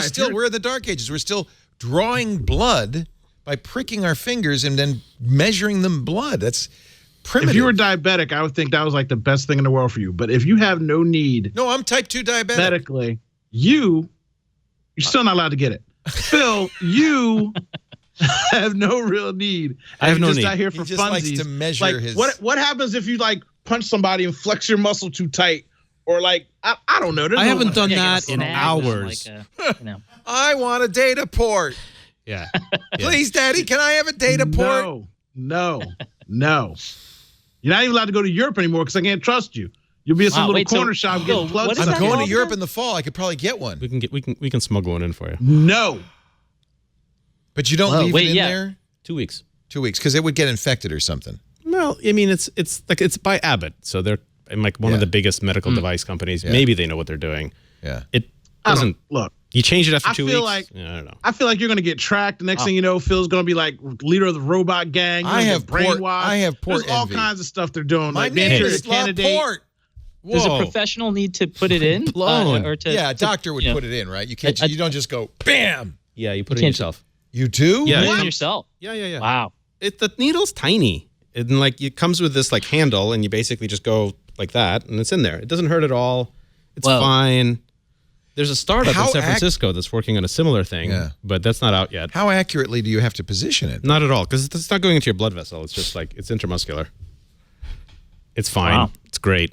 It's great. Look, the key to surviving the inevitable eventual robot uprising is just to be on the right side Be when it a happens. robot. Be on the right side when it happens. You may as well start. Wow, I'm excited. Google has banned, in 2016, 1.7 billion ads removed. Many of them, some are, just like payday loan ads, which Google decided they weren't going to do those anymore. Some are fake news. Some are trying to trick you. Some are malware. But that's all. I mean, I guess if you count them one by one, that's not a whole lot. I mean, I don't know how many ads Google places every year. And It still sounds like a lot, regardless. It feels like a lot. I'm sure it's not to them. There are ads. Well, Did I they think say they how did many say they it have was, total? It was more than double the number that Yeah. they had removed the year 780 prior. million last year. Any idea how many total ads they do, like in a year?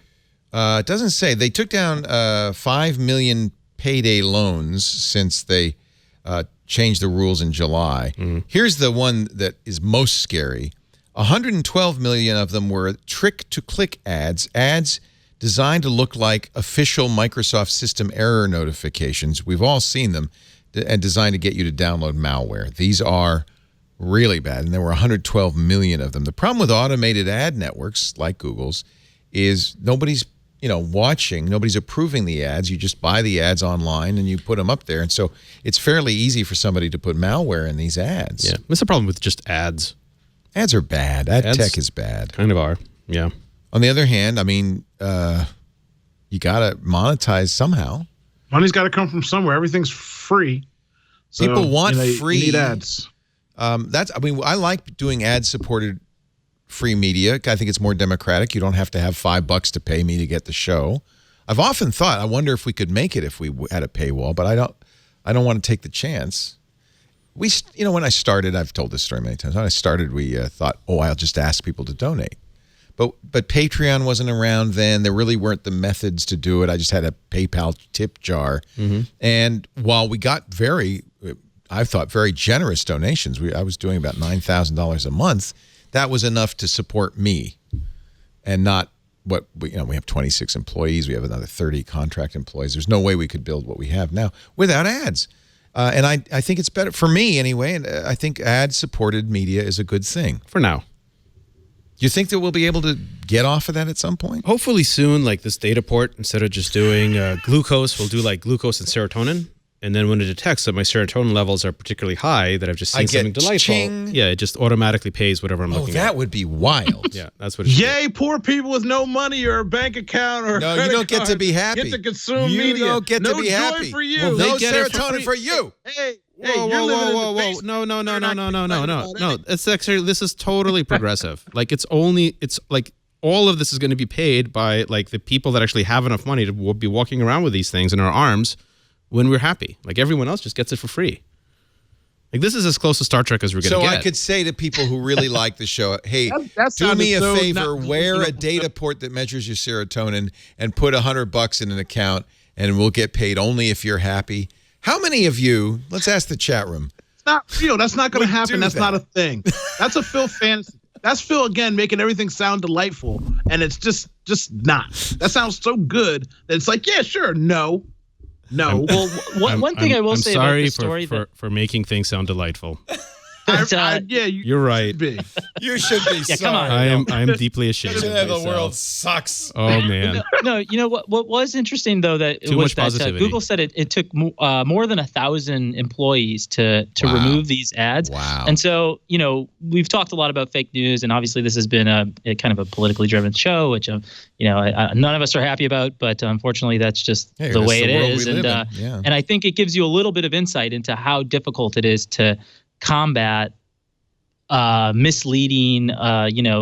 Google called some of the ads tabloid cloakers, but misleading ads or fake news, or just basically the amount of people that it takes to go through all of this content and to determine what is legitimate and what's not actually takes a lot of manpower. And so although this is, obviously just a Google press release that, that they sent out into the world so that they could be praised for doing such a good job of removing these ads, I think that there is, the hidden takeaway for me was just that they revealed the amount of people that it took to make this happen. So as a journalist, you take that number and you can begin to cross-reference that at other companies that are doing similar things, either with advertising or with with content. Interesting number here, and even an interesting word: tabloid cloaking. Tabloid cloaking has to be the euphemism of the year for fake news. They didn't want to say fake news, but they disabled 1,300 accounts for that. That's a lot of Macedonian websites. I do think 112 million malware ads, out of 1.7 billion that were removed, that's not that bad. 5 million payday loans, 80 million ads for deceiving and shocking users. Yeah. Is that belly fat? What is that? And that could be the ads where it says Tom Hanks is moving to your town. Those ads. Oh, that's what those. Yeah, those things. Those things are horrible. Those are horrible. That would be shocking. And then 68 million ads for unapproved pharmaceuticals. What do you think that could be? Unapproved pharmaceuticals. That's that stuff that tells me I can lose weight like Phil by eating imaginary air bars for the next 4 weeks. You too could be a robot cyborg like Phil. Just take this oxygen pill for $44.99. No, I'm going to do what Phil does. Don't knock it. I'm going to do it. Just watching some of the comments scroll by, I want to point out that I'm not entirely serious about the serotonin. No, but I think that's thing. You know what? Yeah, I'm like half serious. We have to look for new ways of monetizing. Yeah, I think that's right. The world is open to that. I'm gonna hack into his bio stream and get me some serotonin checks from Phil. That's what I'm going to do. Work on how to get into that little system right now. Oh, and you and I have so much to discuss after this show. You got to be on his show. Yeah, we have so much to talk about. He got me to say some things that I regret for the rest of my life. True story. It's true. Whoa, I got to go listen to those interviews. Yeah. You got to check. Think about Leo in the Redwood Forest and imagine all the wonderful things that can happen to I Leo. wasn't microdosing, baby. 400-year-old trees and that's no tranquility of the microdose. world. Yahoo is now, and I think it's about time, facing a probe from the Security and Exchange Commission. I was pissed about this. They were 500 million accounts were breached by Yahoo, and they neglected to mention it when they put the company up for sale. Verizon made a large bid for Yahoo, not knowing about the data breaches, and that's why the SEC is investigating. Yep. They feel that should have been reported sooner to investors and, of course, to potential buyers as well. Well, and to users as soon as it happened. Customers, yeah. You know, it's funny. The SEC, I think that's just because that's not the SEC's bailiwick. They're covering investors, but absolutely that might be an FTC investigation because we need to know too. And I think that it needs to be stated pretty clearly by regulators that it's not okay to have a data breach and not tell your customers in a prompt fashion. This really ought to be illegal, not doing, because it's actually super bad for security. Like this is how all of the hacks spread, because a lot of it is just reused usernames and passwords. Yep. Once one of your accounts has been hacked, every account that you've reused that password is compromised completely. The vast majority of people reuse the vast majority of their passwords.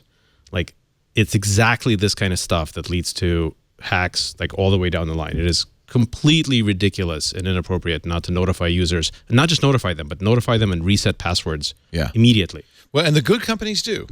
They do as soon as something, LastPass, when they had a hint that something was going on, they reset passwords. Yeah, I mean, we did too, and we. I remember that. It was painful. Evernote did that. It was painful. Yeah, super painful, right. but we had to do it. The thing that kills when investigations and stuff like this happen, someone needs to get fired. Like, someone needs to lose their job, quote unquote, be shamed, and it needs to be more than one person. I have to so tell many times we hear these things and we get upset about it, and then they go off to go be the CTO of something else, and you're like, well, you weren't doing that's a legit fail of your responsibility on multiple things, especially right down to the user. Because I had 2 Yahoo accounts, and the reason I knew I got hacked is because I had like 6 people email me one day like, yo, your old account is like blowing me up. I forgot that I even had the account. I kept it for Flickr, so I never closed it. But it was sending out all kinds of nasty junk to people. And luckily, I have friends in the tech industry that would say, oh, well, this is like, some shady stuff. Go clean it up. And I changed my password. But if that's happening to millions of people, that's insane. The head that needed to roll, and it's probably too late now that Verizon's buying it, was Marrisa Mayer. She knew. The CEO knew. And in fact, has that been confirmed that she knew? Well, this is according to a former Yahoo executive. But here's the smoking gun. Alex Stamos, who is a very good security guy, was this chief information security officer at Yahoo in 2015. He quit. He'd been on the job for 1 year. He resigned. He went on to Facebook, where he works now. And the smoking gun is that's when he learned that not only was there a breach, but that not his team, the security team, but another team of engineers had written what was effectively a Trojan on the Yahoo Mail server at the request of the federal government. And his team discovered it and said, we've been hacked. And the other team said, oh, no, that's us. And it's, I would say, almost certain at this point that not only did Marrisa Mayer know, but she must have made the decision. Let's keep this under our hat until the sale goes through. I don't know the details of Maybe that. not. I think it's fine firing people if they've actually broken any laws, or sending them to jail if they've broken any laws. There's just an insider. I Right? do think that the more the super useful outcome is like new laws and regulations that very clearly make this kind of thing illegal for next. And you don't always have to break law to be fired, right? No. Of course, you can fire people for any reason. You shouldn't send people to jail unless previous laws have been broken. Not like I didn't say jail. I just said fire. I got to at least get a fire. And I just absolutely want somebody to be and she, with you on that. There is leverage because she has a fairly large golden parachute. I think that's what I'm talking about. I don't want to larges. I actually don't know the details around Marrisa about this. I have no idea whether she did anything wrong or not. So I wouldn't want to speculate. I do wonder what the new administration is going to do about stuff like this. I guess it's up to Congress to make a law, but I feel like they're Well, good luck. Exactly. I feel like they're distracted by other matters. I think it's safe to say that. Yeah, it's not. So it doesn't have to go through Congress, right? The various executive branch agencies can. Even less likely, if you ask me. I just feel like that's not where the focus is right now. When Rudolph Giuliani is your security guru, doesn't bode well for. And I have to say, that could be a time bomb. That could be the not only ignoring information, increasingly solid information about Russian hacking and Russian influence in the election, not only ignoring that, but kind of appointing somebody with credentials, just inadequate credentials, as your cybersecurity czar, as Rudolph Giuliani, kind of doesn't bode well. And I think that could end up being the real time bomb, is ignoring the security issues that this country faces, not just from government actors, but from bad guys, organized crime. We're sitting ducks out here. And unless you tell companies things like, I agree 100% with you, you've got to alert your users about data breaches. That's not good. Alert and yeah, I mean, reset. this administration seems to be technologically incompetent. Remember that Sean Spicer, one of the top aides of the Trump administration this week, tweeted out, I think on more than one occasion, some sort of alphanumeric code twice to something. That's clearly a password. Anybody who's ever seen a LastPass generated password, Spicer twice tweeted his password, 2 different passwords. And I know exactly what happened. I can tell you what happened. Spicer's trying to tweet. He doesn't remember his password. He copies it and then forgets that he had it on the clipboard and pastes it in. If that's not a password, I don't know what it is. AQENBPUU. And then there's another one that has a number, and it was clearly a password. Tweets it twice. It's actually Elvish. He's just speaking Elvish. Right. Well, and it extends far beyond beyond this particular individual. I think that the fact that the administration refers to, quote, the cyber and just that there are a number of different indications that just show that they have no understanding of the technological complexities of these platforms, of these systems, and I just think that there is a huge gap between sort of the level of competence that we need and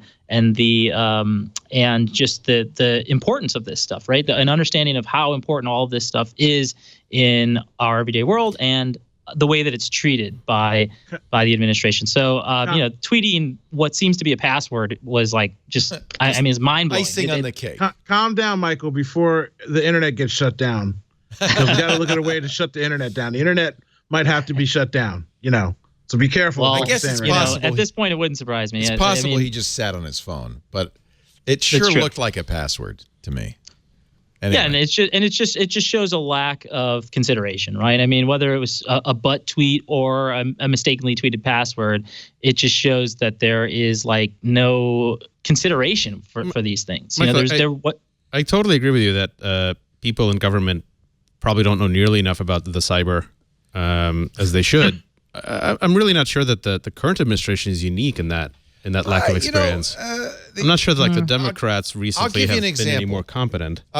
And certainly there are plenty of members of Congress who don't know a thing. Most of them don't know a thing about technology. But I'll give you an example. And remember, Congress abandoned its the Department of Technology Information. They had a really great group about 4 years ago that was advising them on technology.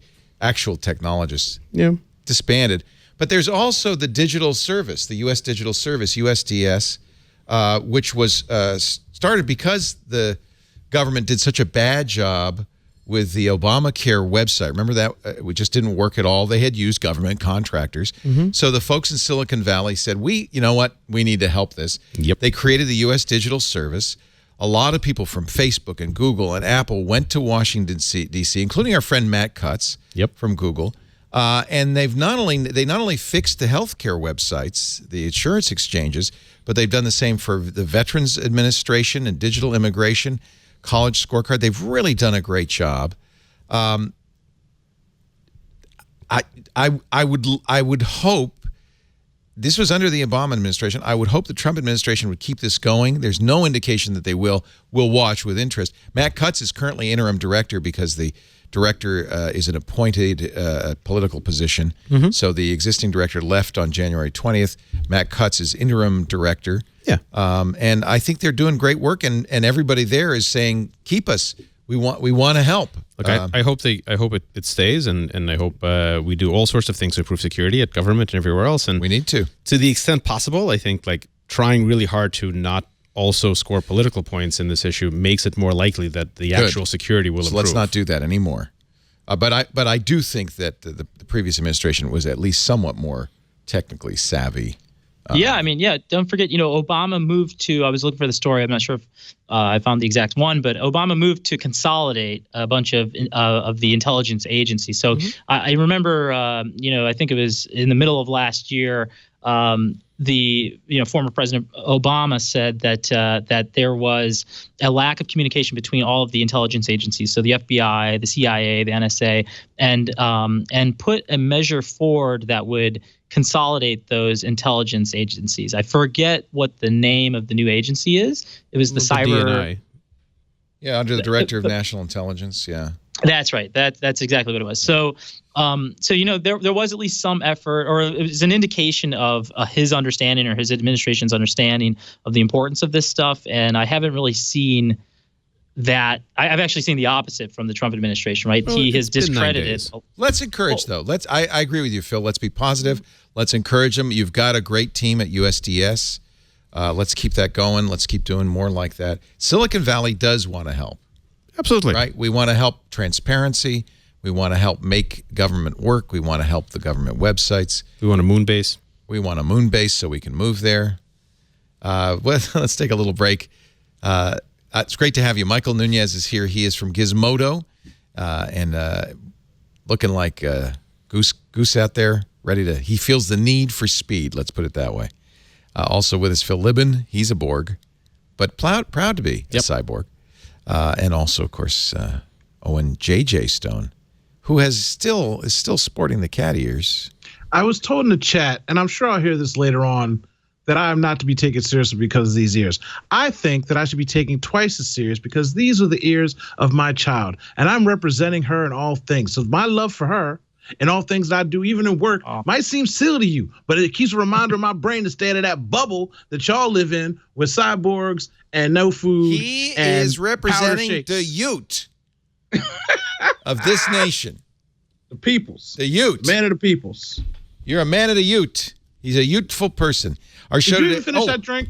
Yeah, it was good. Would you Okay, like? I have another. No. I'm We're on good. my Don't send me third, one. actually. Don't send me one. I don't want it. We're good.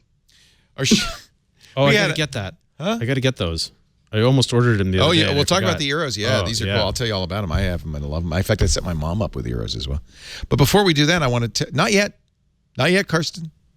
Let's save the Euro because first we want to take a look at what happened this week on Twitter. Previously on Twit. A team out of the University of Utah is working on creating glasses, smart glasses, with liquid-based lenses that will allow the wearer to automatically And man, do shift they their look focus good. based on the proximity of what they're looking at. And the idea is that you'll never have to get new glasses again. You'll always wear those ugly glasses for the rest of your life. That's prototype. iOS Today. Lenny Anatko told us about this. Oh, you I got got it. it. And it is a very special stand for your Apple Watch. It's an old Mac. I love this. What time is it? Oh, I don't know. Let me check my Mac. They were so much smaller back then. Yeah, I know. The new screensavers. Welcome to Game of Geeks. We're going to play a little game called Touch My Tech. Yeah, I'm kind of nervous about putting the blindfold on. As you should be. I am a Catholic priest. And in 3, 2, 1, reach for your tech. Oh, great. Describe it. I'm going to say it's a Motorola phone. Oh, actually, yes, it was the Motorola, and I'll give you 5 points for that. Do I need the model If you number? could- If you could give me a... Come on! We fondled a lot of tech. Twit. Some assembly required. Great Says week. the charge might last 24 hours. So then we're going to have like the extra battery backup, like hanging from our glasses. No, we'll have battery earrings. Our battery And- knows. Oh, battery nose. That's a good Yes. idea. I want those glasses. Megan Maroney has a look at the week ahead. Megan? Thank you, Leo. Here is a look at just a few of the stories we'll be watching this week. It's another big week for earnings. Facebook, Match Group, Amazon, and Sony will all deliver reports on what they've been up to when it comes to earnings and losses. And as always, we will try to read everything we can into those numbers. One of those companies announcing quarterly results will be Facebook, and they will also be officially a teenager this week. 13 years ago, Mark Zuckerberg wrote the code for Facebook, and now he would like to celebrate February 4th as National Friends Day. So tell your friends what you think of them, unless, of course, you've unfriended them in the last year because you disagree with everything that they stand for. If that is the case, why don't you try to reach out in real life and ask them out for tea? This week, Twitter shuts Dashboard. That's the app that businesses could use to manage their Twitter accounts. Businesses used it to schedule tweets, get insights, and engage with customers and community without accidentally tweeting out their passwords. But Twitter is shutting down Dashboard, and they say that they hope to someday bring these same features to the broader Twitter community. And finally, YouTube will begin a broad rollout of Super Chat. That is the new tool that lets you pay real money to pin your comments on your favorite YouTuber's live stream. Oh, my God. So put your money where your mouth is, for real. Jason Howell and I will cover all of this and a whole lot more all week on Tech News Today, each and every weekday at 4 p.m. Pacific. And that is a look at the week ahead. Thank you, Megan Maroney. Every Monday through Friday, 4 p.m. Pacific, 7 p.m. Eastern, 2400 UTC, 2300 UTC on Twitch. What do you think of that? Paying to get your comments higher on YouTube. This may cause me to leave my very first comment on YouTube. That's just, I don't get it. Maybe they just not making enough money. I was thinking about those goggles you guys are wearing. And how much did you pay Calicanis to put those on? With the googly eyes? The googly eye blindfolds? Those are fun. They're worried about my cat phones. You guys should check out these googly eyes they had on over Next there. time you're out here, we're going to play Game of Geeks with you. I want to play with you. I think you'd Done have a lot deal. of fun. Our show today brought to you by the Eero. You're thinking of getting these. This is the revolution in Wi-Fi right now. People have been settling for so long for Wi-Fi that buffers, has dead zones. You walk around and then, hey, the Wi-Fi's down. Oh, no, I got to go over here. I got to stand over here. Finally, Wi-Fi that works. And I have to say, I use Eero, and it changed my life. Nonstop complaints from my wife and my kid saying, the internet's down, the internet's not down, it's just the Wi-Fi. And I tried everything at power line networking, I got expansion units. Nothing worked till I got the Eero. Here's how it works. You get the first Eero, you can buy an individual Eero, or you buy, and I would recommend this, buy all three. They say each Eero is good for about 1,500 square feet.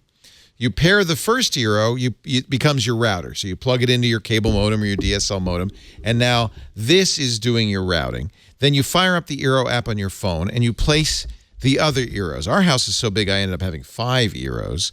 But what's nice is my house is bathed in Wi-Fi. No more dead zones, no more buffering. Everything's super fast. Eero also brings a lot of advantages. The Eeros are automatically updated. In fact, they just pushed out their new 2.0 version of True Mesh. This is the next generation of wireless mesh technology. Increased speed, increased performance, increased reliability.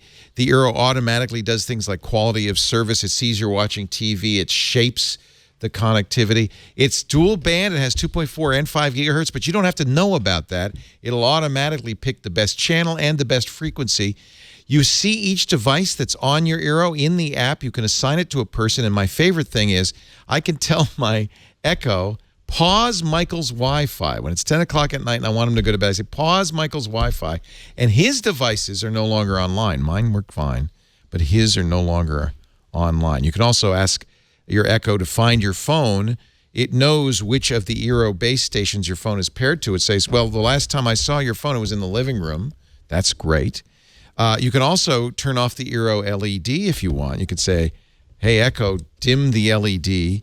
The phone app is great. The software is great. There are always updates all the time. And so the other thing I did is I set up Eero at my mom's house. I was out for Christmas. She's in Rhode Island.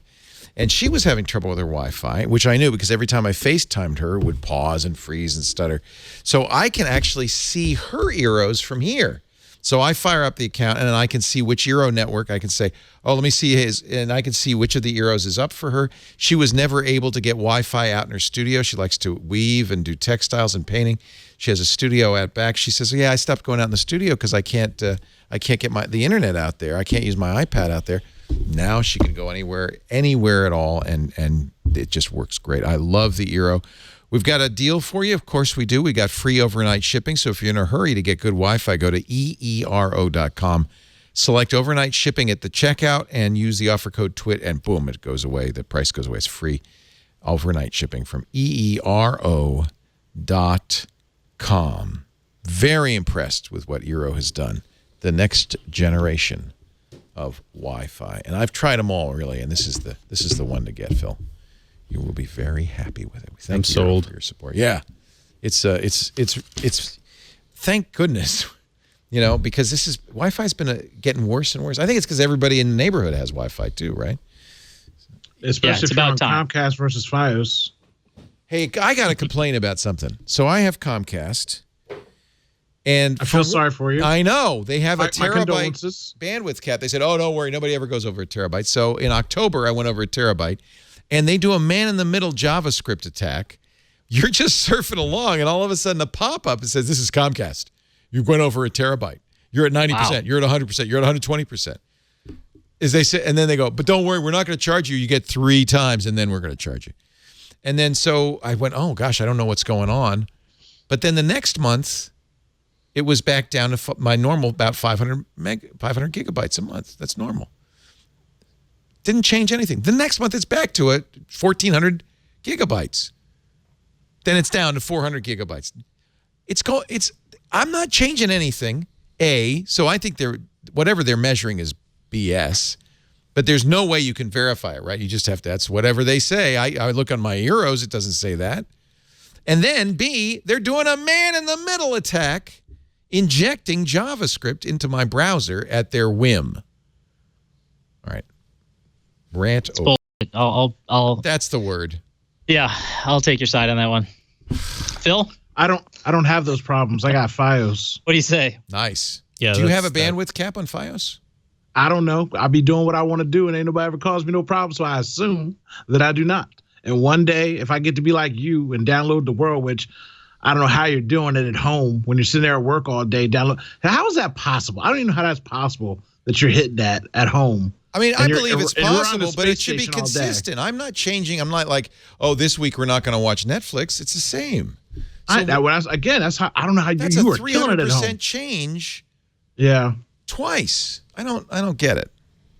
I have no idea how much I use. I should look at some point. I don't either. You'll find out if you're Comcast. Yeah, I am. I've looked out. Yeah, in Brooklyn we have like pretty good. Optimum is the service provider that I use. Yeah, and it's I think the Netflix ISP rating or whatever the index that they have ranks it among the best, and they protect their customers pretty well. So I've been happy with that. I've heard some horror stories from people who subscribe to other companies. Who is worried about the new FCC chairman Ajit Pai? There's been a back and forth about where he stands on net neutrality. He certainly has voted. He was a Republican FCC commissioner appointed by President Obama. President Trump has raised him to the chairman of the FCC, and he is reputedly, I think it's unfair to say he's against net neutrality. He's against, and I think we're all against this government regulation of the internet, and he would like a free market and a competitive market to fix that. But he also is very clear. He says, I support an open, free internet. I'm not against the open internet. It's unknown. He said some good things also. He wants, for instance, when utilities go up in the power poles, he wants to guarantee access to those poles to internet service providers. That's something our friend Dane Jasper of SonicNet has been lobbying for. That's a good thing. Anybody have any thoughts about Ajit Pai? We don't know anything yet. He hasn't done anything yet. We just, we know it's likely that net neutrality is a dead issue. Yeah, I mean, he's been on the commission for a while, right? As you said. He's one of the few Trump appointees who actually has a record. Yeah, so he at least plausibly knows about the issue. He seems quite smart, I'll be honest. We had a little debate on Twig over this. I don't want to panic yet. Remember how we misunderstood Tom Wheeler. It turned out to be pretty darn good. I mean, this is definitely, well, I don't know. I'm certainly not taking this as an opportunity to panic about this. Let's see how it goes. Right. In general, he probably wants to optimize for close to the same things that I'd like to optimize for, which is, more internet access for more people for less money. He's a classic Republican. At this point, I would welcome that. I would be thrilled.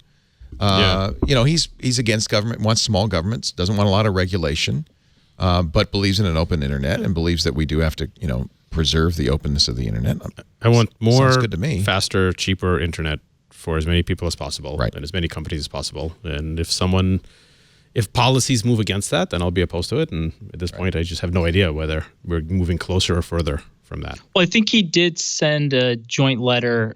So he was one of the remaining commissioners to send a joint letter to the telecom industry's 5 largest lobbying groups that said that they had dissented against the net neutrality decision made in 2015, and that they intended to remove them. The quote was as soon as possible, and so this happened in, I believe, December of last year. But the intention is that they will remove the net neutrality laws. I think they've gone on the record and said that.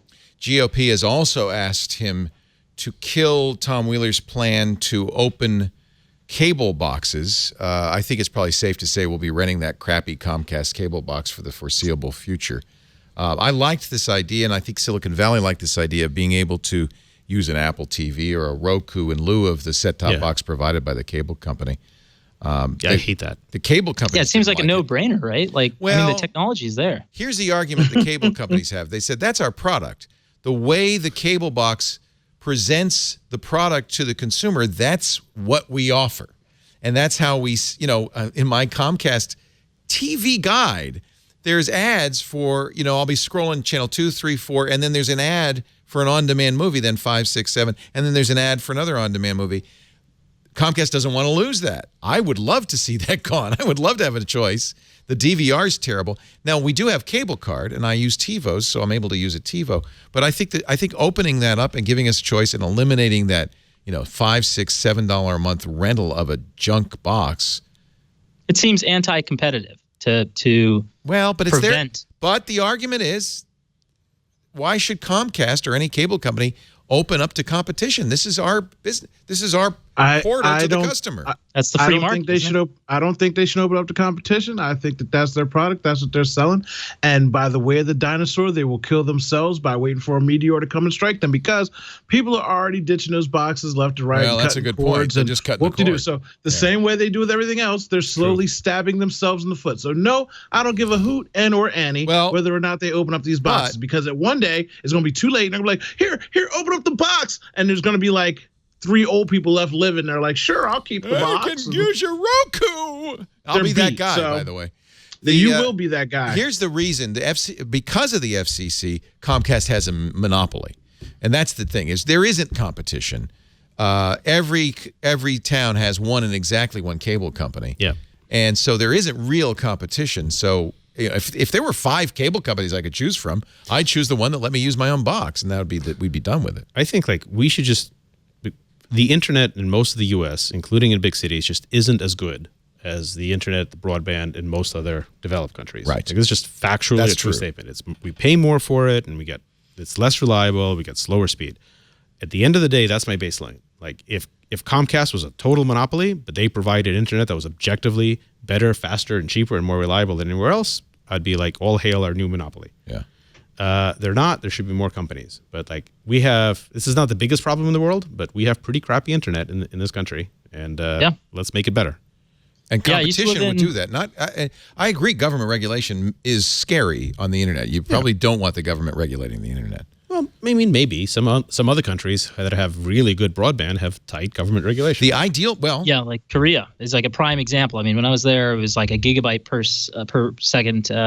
Pretty much anywhere. And even on the subway, you were connected, just at all times. You had fast. Well, here's the utopia I'd like. I'd love to see local governments or state governments or maybe federal governments put in the infrastructure and then say, and anybody who wants to use, just as happens with a lot of utilities, anybody who wants to use it can do the over-the-top internet service you pay us to reimburse us for the building of the thing. So like the interstate highway, the infrastructure is created by government, but then that opens up competition. And then like trucking services, there's an infinite number of trucking services that can use those highways to get to people. And I think that's a sensible way. The problem we have is we're not starting from scratch. If you're starting from scratch, you'd do that, but we're not. Right.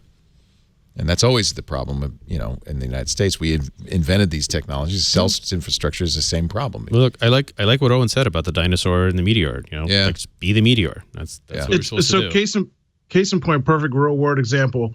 I was over at my friend's house, and the mom was like, "Oh, turn off the TV. I want to watch something on Netflix." And her husband's like, "Oh, well, they have Netflix and Comcast now." And she's like, "I don't use that. Just turn on the Apple TV." So she literally, because she's been using Apple TV so long, she doesn't care. It's too late. It was too late for Comcast to put it inside their device. Now this woman will go out, turn that off, turn something on, change the thing, go through a whole nother process, wait for it to boot up, and be happy with the experience on Apple TV with a different remote than use it in the Comcast. You know what? I do the same thing. We have Netflix on our Comcast. Lisa will watch it on the Comcast, and I'll say, "Why are you watching on the Comcast box? You should watch it on the Roku box." Yeah, and that because people are programmed. And again, when you wait so long, when you see the whole world with a plug in their arm, then maybe Leo, you can get one. But Phil's the first, and we don't just follow I want Phil. one now. Okay, we gotta wait. Let's get to some of that dinosaur before we get to sticking stuff. Mike, you with me, Nuñez? You gonna wait? I'm with you the whole way, all through the show. Get the pork, get the pork, get the pork. Me and Nuñez, the only one with comment says, "Leo, you just jumping down the hole. You ain't ate nothing. You got plugs in your arm." I'm gonna have one each on. That's right. Sprint just bought a third of Tidal. Dummies. Yeah. Sucker. That's unfortunate. Sucker. It's actually good for Tidal. It might even have saved Tidal, which is, of course, struggling against the other big music services. But Sprint has 45 million customers. That's a lot. They'd be in a position to push Tidal on Sprint phones. Can I tell you my example of what Sprint is? So me and my daughter, sounds weird, we watch commercials because we don't watch it on TV. We watch everything else. But sometimes I'll show her commercials just to see her reaction as a youthful person.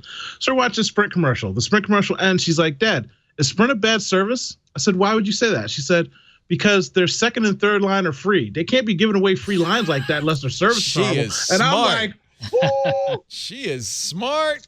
Have some of this tea, Leah, because we've been on Sprint a long time. I left Sprint to go to Verizon, then I jumped on an AT&T iPhone. Now I'm on that T-Mobile because I got that unlimited and for me and my kid." But she said she just dogged Sprint in like 15 seconds after that commercial. I'm like, "You so smart. You so smart." Yes, Sprint is terrible. But that's why they're out here buying titles, because they're trying to grasp and reach on to anything. And this is not something to reach and or grasp upon. Snapchat says it's taken a hard line to misleading explicit images. Now, you can recuse yourself if you want, Phil, because I know you're a Snapchat investor, but I have to say I agree. Every time so Discover originally was just dots, right? It had no images at all. It was just, ESPN, Discovery, whatever. And then they went to a magazine-style format, and of course, immediately certain publications started putting half-naked women on their images, even if it had nothing to do with half-naked women, knowing that the college kids who use Snapchat would, there were bikini-clad women on every page. It was actually, as much as I love bikini-clad women, offensive. They're going to crack down on that. What? Yeah. I don't need to recuse myself when I say that I completely agree. It's about time. Yeah, decisions that I hadn't used it in a while, and I went, what? Snapchat's Discover service had an article from MTV. "Is this the thirstiest person on earth?" was the headline, with a picture of a bikini-clad blonde woman taking a selfie, even though the piece was about a fully clothed man. Okay. Wow. That's egregious. Yeah, it's kind of egregious. Yep. Come on, if you can't work a bikini into every story, you're not trying very hard. Super Mario Run coming to the Android in March. Now you too can pay $10 for a free game. That's probably why you were using the 1.4 terabytes a month, right? It was just whatever the hell Mario Run is streaming in the background when you're playing. Could be. It could be some game. But then did I stop playing for a month and start playing? And it could be, though. It could be something like that. I don't know. If you haven't beaten it by now, Have you beaten I mean, it? Oh man. no, I haven't. I don't play. but you're the people serious. that I know that play have beaten it. You know, I've beaten I feel it, like that. of course. Yeah. Phil, really? Yeah, obviously. I'm not See, going to it's the not port- play it's the Mario. port cyborg. on his Yeah, of arm. course. I'm telling Perfect you. time. Yeah. He doesn't eat food. States are going to, I hope this happens, legalize the right to repair. Don't you have a right to repair? This kind of came up because people who own John Deere tractors were not allowed to access the software because John Deere was afraid they would steal it. And, of course, companies like Apple really don't want third-party repair companies to do well. But in Nebraska, Minnesota, New York, Massachusetts, and Kansas, the state legislators are working to legalize repair of devices from any manufacturer, including Apple. And this may be necessary because I find this hard to believe, but according to TechCrunch, Homeland Security raids repair shops because companies like Apple say, oh, they're using counterfeit repair part information, or they're repairing stuff they're not allowed to, and they're getting raided. Yeah, so I'm going to take insane. contrary view to this and say I'm not really sure that this is a good idea. First, I think this kind of cheapens the idea of what rights are. So probably should not throw around the word right when we're talking about, our gadgets and getting screens fixed and things like that. There's other rights that are a little bit more fundamental. But more importantly, how exactly is this going to be implemented? The only way that this could actually play itself out is government restrictions about how products are made such that they support third-party repair services. And that could be a very significant barrier to just innovation, right? If Apple has a manufacturing process that nobody else can repair, are they going to be prohibited from using it because their devices have to be repairable?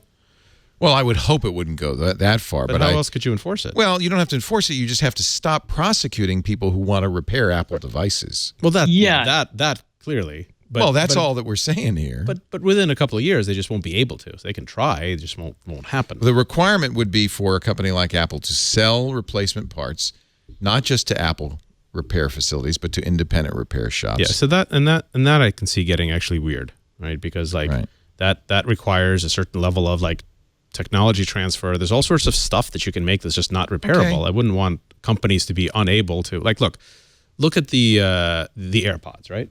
They're not repairable. Okay, the AirPods are the AirPods, if anything, they're not a perfect product. To me, the AirPods feel like a mediocre product from 10 years in the future. Right? When you look at those Someday AirPods, you're we'll all have it, but we won't be happy. Yeah, you're clearly this is not made by current technology. That's so funny. And they obviously aren't repairable.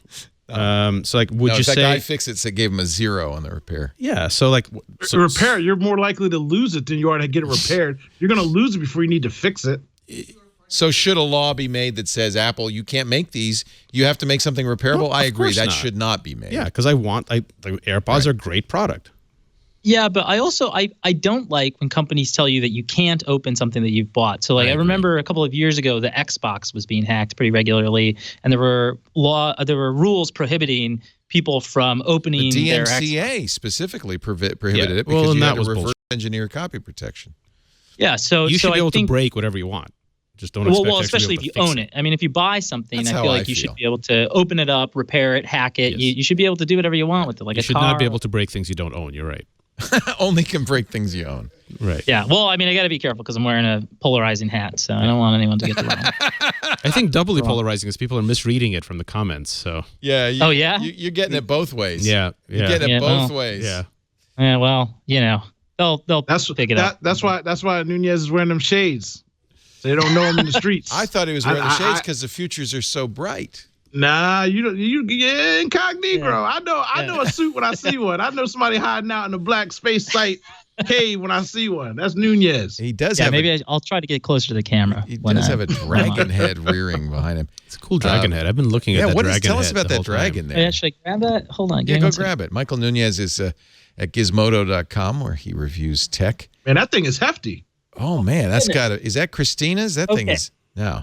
So it's a lot heavier than I expected. Yeah. That ain't You that's tried no, to grab. that's no hollow head. That's We saw you try to grab one hand. It was like, oh no. Wow. Plus, that's it's pretty spiky. heavy. It's spiky. Nice. But I think it's from Lord of the Rings or something. Yeah. I have Oh, no it idea. is. It's Smaug. Yes. It is Smaug. Yeah, Smaug. That would Yeah, be from The there you go. Hobbit. Hobbit. Oh, from The Hobbit. Oh. Yes, The Hobbit. It's the same universe. He's in the Lord of the Rings too, right? It's the same universe. Briefly. It wouldn't be a Lord of the Rings. No, Without he the dies Hobbit. in The Hobbit. Setting up all of the events for the Lord of the Spoilers! Rings. Whoa. See? whoa. And that Phil, that's like the third strike, Phil. I'm trying to save you. You just keep whiffing at You the know ball, why? Phil. Because cyborgs don't understand spoiler. They sure To them, don't. information by all rights should be free. Saying that Smaug is from Lord of the Rings is fake news. It's clearly from The Hobbit. Hey, you better fact check it on this program. Technically, it's alternative facts because it's from the same lore, era, and genre and author. So I mean, alternative If facts. Smaug Don't hadn't straight up- died in The Hobbit, there couldn't be the Lord of the Rings. And with the spoilers. His arc sets up the whole story. It does? I thought Gollum's arc set up the whole story. Also that. Our show There wouldn't today, be a Gollum without Smaug. there would be no Gollum without Smaug, ladies and gentlemen. Sorry, You heard it here there's few first. things that I'm going to get it. What was that? Did you read the books? What was that? Oh, did you You read got, the book? you got people yelling out from the man. People are upset. Yeah, wow. You know, This you is- can talk all you want about if you Trump, want- but you do want- not mess yeah. with the Lord of Fiery. the Rings. That's right. a You want to see fiery me lose show. my calm. Yeah, apparently. Talk shit about Lord of the Rings. That's Yeah, I've been Phil's flipping point. yeah, Phil, I've been trying all show, I know. just to Well done. Well done, World sir. War III, no Well done. problem. Can't we all Oops, just got get it. along? Deportation? Who cares about that? Yeah. The dragon is where we draw the line. The dragon. in the sand. It is a very nice dragon head, though. Let's take a quick break Well, and then we'll wrap this up. Guys, calm down. It's going to be okay. You know what? Let's go home and make dinner. It's on me. I got Blue Apron waiting for me on my porch. Blue Apron is the amazing company that sends you a lovely refrigerated box filled with fresh, delishable ingredients. That's a new word, but I like it. Delishable ingredients to make high-quality, wonderful home-cooked meals. And every box comes with exactly the right amount, not more, not less. So if you need, a tablespoon of soy sauce, you get a little bottle with a tablespoon of soy sauce. So you don't have a whole bottle of soy sauce sitting in your refrigerator for the next 8 years that you'll never use again. Actually, you will, because once you cook these great recipes, you are going to go back and do it again and again. You will become a master chef without even knowing it. They have plans for couples. They have plans for families with kid-friendly ingredients. You never get anything you don't want. They have vegetarian meals, absolutely. You choose what you want from the Blue Apron website. You choose a day of delivery, and then instead of going to Olive Garden because you forgot to shop, you're going to have something wonderful waiting for you, like mushroom and cabbage dumplings. Oh, those look good. Or how about spicy shrimp and Korean rice cakes with cabbage and furikake? Hoisin chicken steam buns. See, you would never, I love steam buns, but you would never say, I can't make that at home. You would never make it at home. You can. Hoisin chicken steam buns with broccoli and marinated carrots. And once you make that, you can make it again and again. You know how now. I'm telling you what, you got to try it. Now, you may say, that's got to be expensive. It's actually less than buying the same ingredients at the grocery store. Grocery store is about 60% more expensive because they got more overhead. And so this is a win all around. If you spend a lot of time eating out or at high-end grocery chains, you're going to save money with Blue Apron. Under $10 per person for healthy home-cooked meals. The house smells great. It's like making love for your family, putting love on the table on a plate. It's the best thing ever. And your first 3 meals are free with free shipping. Just go to blueapron.com/twit. Blueapron.com/twit. Join the Blue Apron family. Our family's the Blue Apron family, and I love it. I tell you, it's a lot of fun. Blueapron.com/twit. One more story. I want to issue a correction. I talked on the radio show. I had seen a story from our local Channel 5 News about a young couple in Berkeley who, according to the news, were killed by carbon monoxide poisoning caused by their laser cutter. In fact, it's a very sad story. 35-year-old Roger Morash is a game developer. He was working on a game called Shard. His wife, Valerie Morash, was a postdoc. They and their 2 cats were found dead Monday in their apartment. According to police sources, they were using now the police sources got it wrong, I think, because they were saying they were using a laser 3D printer. According to other sources, there was a small 3D printer and a laser cutter. That would make more sense. A laser cutter does generate smoke. The problem is there's no toxicology reports, and they don't know what caused it. And, in fact, when the hazardous materials team showed up, they couldn't find any evidence of carbon monoxide, but nor was there a gas leak. So it's a mystery, and the information... So they just blamed the laser cutter because they didn't understand what it was? Or? I think so. Although neighbors had apparently complained about a bad burning plastic smell coming from the apartment in the past twice. Any event, a very sad story. Wow. They were both MIT graduates. They were one of us. So I'm very sad to hear about the Morashes. But I apologize for repeating what might have been actually fake news, that the car was carbon monoxide poisoning caused by the laser cutter. We just don't know yet. But it is also a word of warning, and that's the main reason I wanted to bring it up. Carbon monoxide is odorless, tasteless. You can't tell. It can get in it comes from incomplete combustion, so your furnace, your water heater can happen. You should get a carbon monoxide detector. It's the only way of knowing.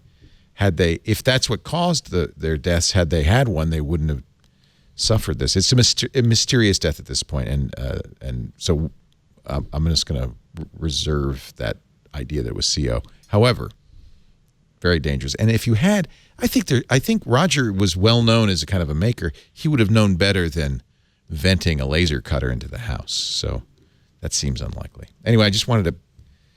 That story now is kind of suspicious. We're not sure exactly what happened. Toxicology takes a couple of weeks, and at that point, perhaps. Well, no, sad story. I don't want to end with that. Is there a happy story we could end with? What do you think, Owen J.J. Stone? Something to celebrate this week. This week in Lord of the Rings. Did you just look up Smaug's story arc? I knew the movies. It's just so many of them, and they're like 42 days long. Maybe I got confused with what the beginning and the end was. It's kind of like Star Wars. Sometimes you just mix and match what's going on. But if you want to end the show on happiness, then just check everybody else out. Let me end the show. I'll make everybody feel good about themselves. All right. A patented Owen J.J. Stone feel-good rant. But first, let's ask Phil, is there any other story that you want to cover or talk about? Did I cover everything that was... Well, I mean, in important news, they announced the title and the logo for the next Star Wars movie. The Last Jedi. The Last Jedi. What do you think that means? Well, it's the completion of a sentence, right? Because it's The Force Awakens, The Last Jedi. And then we don't know where they're saying now that the Star Wars titles form a sentence. They might. Wait, what? What? I haven't heard that. It's like the Force Awakens, The Last Jedi. One, The Last Jedi? Well, no, Rogue One's, is a different timeline. Oh, well, if we conveniently leave out some words. Wait, I feel like you're missing a word. The Force Awakens. The Last Jedi. The Last Jedi. From That's so Christmas 2019, Star Wars from his nap. That's right. Wow, that's what we deduce. A real, yeah. It made me happy. Nice. The Last Jedi could be Luke, right? Could be. Or it depends on. Yeah, that's the big question here. Whether Jedi singular or plural. That's right. It's like The Last Samurai. It's I mean, I think the predominant view though is that The Last Jedi is Rey, right? I mean, I feel like they set that up so well, and it's pretty clear she's a Jedi, although we don't know. Technically speaking, Jedis are born every day, everywhere. They just don't know of their Force-like things. But we need a midichlorian count. Without a midichlorian count, there's no way of knowing. Man, Yoda didn't even really believe in all that. Neither did Qui-Gon. He's like, so what about his midichlorian count? That don't mean he the man. I'm the man. I got a purple lightsaber. Don't talk to me about Now, I like this one. It's true. Battle Cam in our chat room says, actually, since Princess Leia was almost certainly a Jedi, maybe it's a tribute to Carrie Fisher. She wasn't even really a princess. Ooh. It could be a tribute to Carrie Fisher. Although they probably have that planned more in advance. But in either case... I thought she already shot her parts in the new... Well, I think Okay. Yeah, she shot did. her parts. But I think they're also trying to win the rights to use her posthumously. I think they're didn't Lucas or somebody debunk that they don't want to or not I think J.J. Abrams debunked that, right? He said we're not going to He may have. We're not going to do a fake Carrie. But look, they did it with Ambassador Tarquin or whoever. I don't Right, yeah, it was such a prominent Grand role. Moff Tarkin. Yeah. What? Grand Moff Tarkin. Grand Moff. But that means ambassador. No, it doesn't. What does doesn't mean Grand Moff ambassador. mean? I didn't see Rogue One. I haven't seen it yet. So I know you're trying to What? bait me into Yeah, explaining Miss- what Grand Moff means, and I'm not. You gonna are the participate. worst with these movies, man. What? You don't. What are you doing? I saw Moonlight, Manchester by the Sea. I saw L.A. La Land. How do you pronounce that? L.A. You Land. sound like a married man seeing movies. I saw. Hold on. I saw Somebody. Be the quiet. best Somebody minds of in the my tweet- generation. What? Somebody in that twit house that is a man that drinks beer, take Leo to the movies bi-weekly. Please get the man out to go see something where he can have a drink and just enjoy it. So man, someone was shooting. John Wick. If you don't see John Wick over Oh the weekend, God! I I'm gonna saw get the on a first plane John Wick. and That come was the smack worst you movie. crazy. Keanu Are Reeves you cannot insane? act. Whoa! You It's killed not my about dog, acting. dude. It's That about was not people. right. It has nothing to do with acting. Oh, It's about I am gonna killing hurt people. you, dude. Oh, you are just. I can't. That's pretty good. That's pretty good. Ladies and Sure. gentlemen, I give you Excellent Michael answer. Nuñez. He is at gizmodo.com. You can read Michael's stuff there, and he's also Michael F. Nuñez on the Twitter. And he is going to make America raga again because he's all into that Indian Bollywood dancing. It's something like that. Yeah. I want that yeah. hat. Make America raga again. I don't have any really final comments, but I will say thanks for having me and thanks for putting up with my rants all evening. I definitely appreciate you don't get to say rant with Owen J.J. Stone in the house. Not at all. Phil Libin is always welcome here. Anytime you want to come and join us, your insight and knowledge and calmness, and of course your bioport are always welcome. Managing Director at General Catalyst, P. Libin on the Twitter, and of course one of the founders of Evernote. Thank you. Super great to be here. Yeah. And just remember, no matter how bleak the world gets, Star Wars Episode 8 is coming out soon. Really? Well, December this year. That's not, December will be here before long. Yeah. I might be confusing John Wick with Jack Reacher. That's different, right? Oh. Whose I think dog that's was what that killed? means. Remember they stole No, his that was Mustang John and they Wick. killed his dog? That was John Wick. That was John Wick. That was a great terrible movie. Jack Reacher was that was Tom Cruise. Also a terrible movie. Both You sound like great a man films. who's been married for too long. You just No, got my all wife this. loves those movies. Somebody take her out with a beer and have fun with her. Lisa, I'm coming to go to the movies Stop with it. you. That's my wife. Happy you're talking. birthday, Lisa. It's her birthday. Happy birthday, Lisa. She Oh, runs happy this birthday. place. Without her, there would be no Twit. Owen J.J. Stone, sing us out. So, first of all, there's a lovely older lady that's been a fan of yours for forever and a day. And she tweeted at me, and I was like, look at you. Who are you? Lynette Barton, shout out to you for watching Leo and putting up with his suffragette for like the last 30, 80 years, whatever it's been. I appreciate you tweeting to me and taking the time. Yeah. Secondly, promote myself because I never do. IQMZ. I do a show called Random Drinking where we drink and we watch memes. I do a sports show. I'm trying to do a tech show, but as you can see, sometimes the tech makes me depressed and I can't do an episode. And then I interview people. Watch me next week when I grill Phil and find out what all this peace and happiness is in his heart. Because let me tell you something. Phil's right. We need calm and relaxed people. But listen to me and Michael Nuñez when we tell you we might have to burn this sucker down. And if we do, you get on Team Nuñez and Team O Doctor. I know it's going to be okay. It's going to be all right. We together in this. You are not alone. I am you. Baby. There's room in this cave for you to come and we can talk and love and be happy. Because even when the world's a bad place, there's still good people. And I know you're good people because you're sitting there watching me in the chat room making fun of my ears and all kinds of other stuff. My shirt says trust no one, but I want to trust you. Be my friend. I love the fact that you spend Sunday 2 hours watching this show instead of football, which I don't know why you do it, but you do. And that makes you good people with me. Thanks for watching Twit. Another episode's in the can. And I hope your Eagles win, my friend. They're out. They're sitting on the couch. They're out. What? We got Falcons. What? That love. All right. Falcons or Patriots? Hope the Lord Jiminy Josephine Baker that it's the Falcons because I'm tired of pretty boy. I got a supermodel, can't do nothing wrong a lifetime. Pray. You're a Matt Ryan boy, huh? All right. Lord. How about you, Michael? Do you care? I do. I'm a Chicago Bears fan. I want to get that one on the record. But for next weekend, I guess I'll be rooting for Julio Jones and the Atlanta Falcons. I like what they do. All right. I feel like this is like an ESPN show where I'm asking for your picks. What do you think, Phil? Hey, man, Libin? Falcons or Patriots? Oh my God, I do not care about sports. That's the right answer. Congratulations. You're our Says winner. the man with the needle cyborg arm. You can't trust him. He's not human. Phil's not human. Thank you for joining He's a us. We do this machine. show every Sunday afternoon, 3 p.m. Pacific, 6 p.m. Eastern Time, 2300 UTC. You can come by and say hi. Watch us on the live stream. We're on YouTube Live now, youtube.com/twit, of course, on our website. And if you want to be in studio, we'd love to have you. Got a nice studio audience today. Email tickets@twit.tv. We'll make sure there's a chair waiting for you. If you can't watch live on-demand audio and video of everything we do is available not only at our website, twit.tv, but also on iTunes, Stitcher, Google All Access, Spotify, everywhere you can get podcasts. Just subscribe. That way you won't miss an episode. Next week, our Super Bowl episode. So we've enlisted all people from outside of the United States to be on the show because we couldn't get anybody to be on the show because they all want to watch football.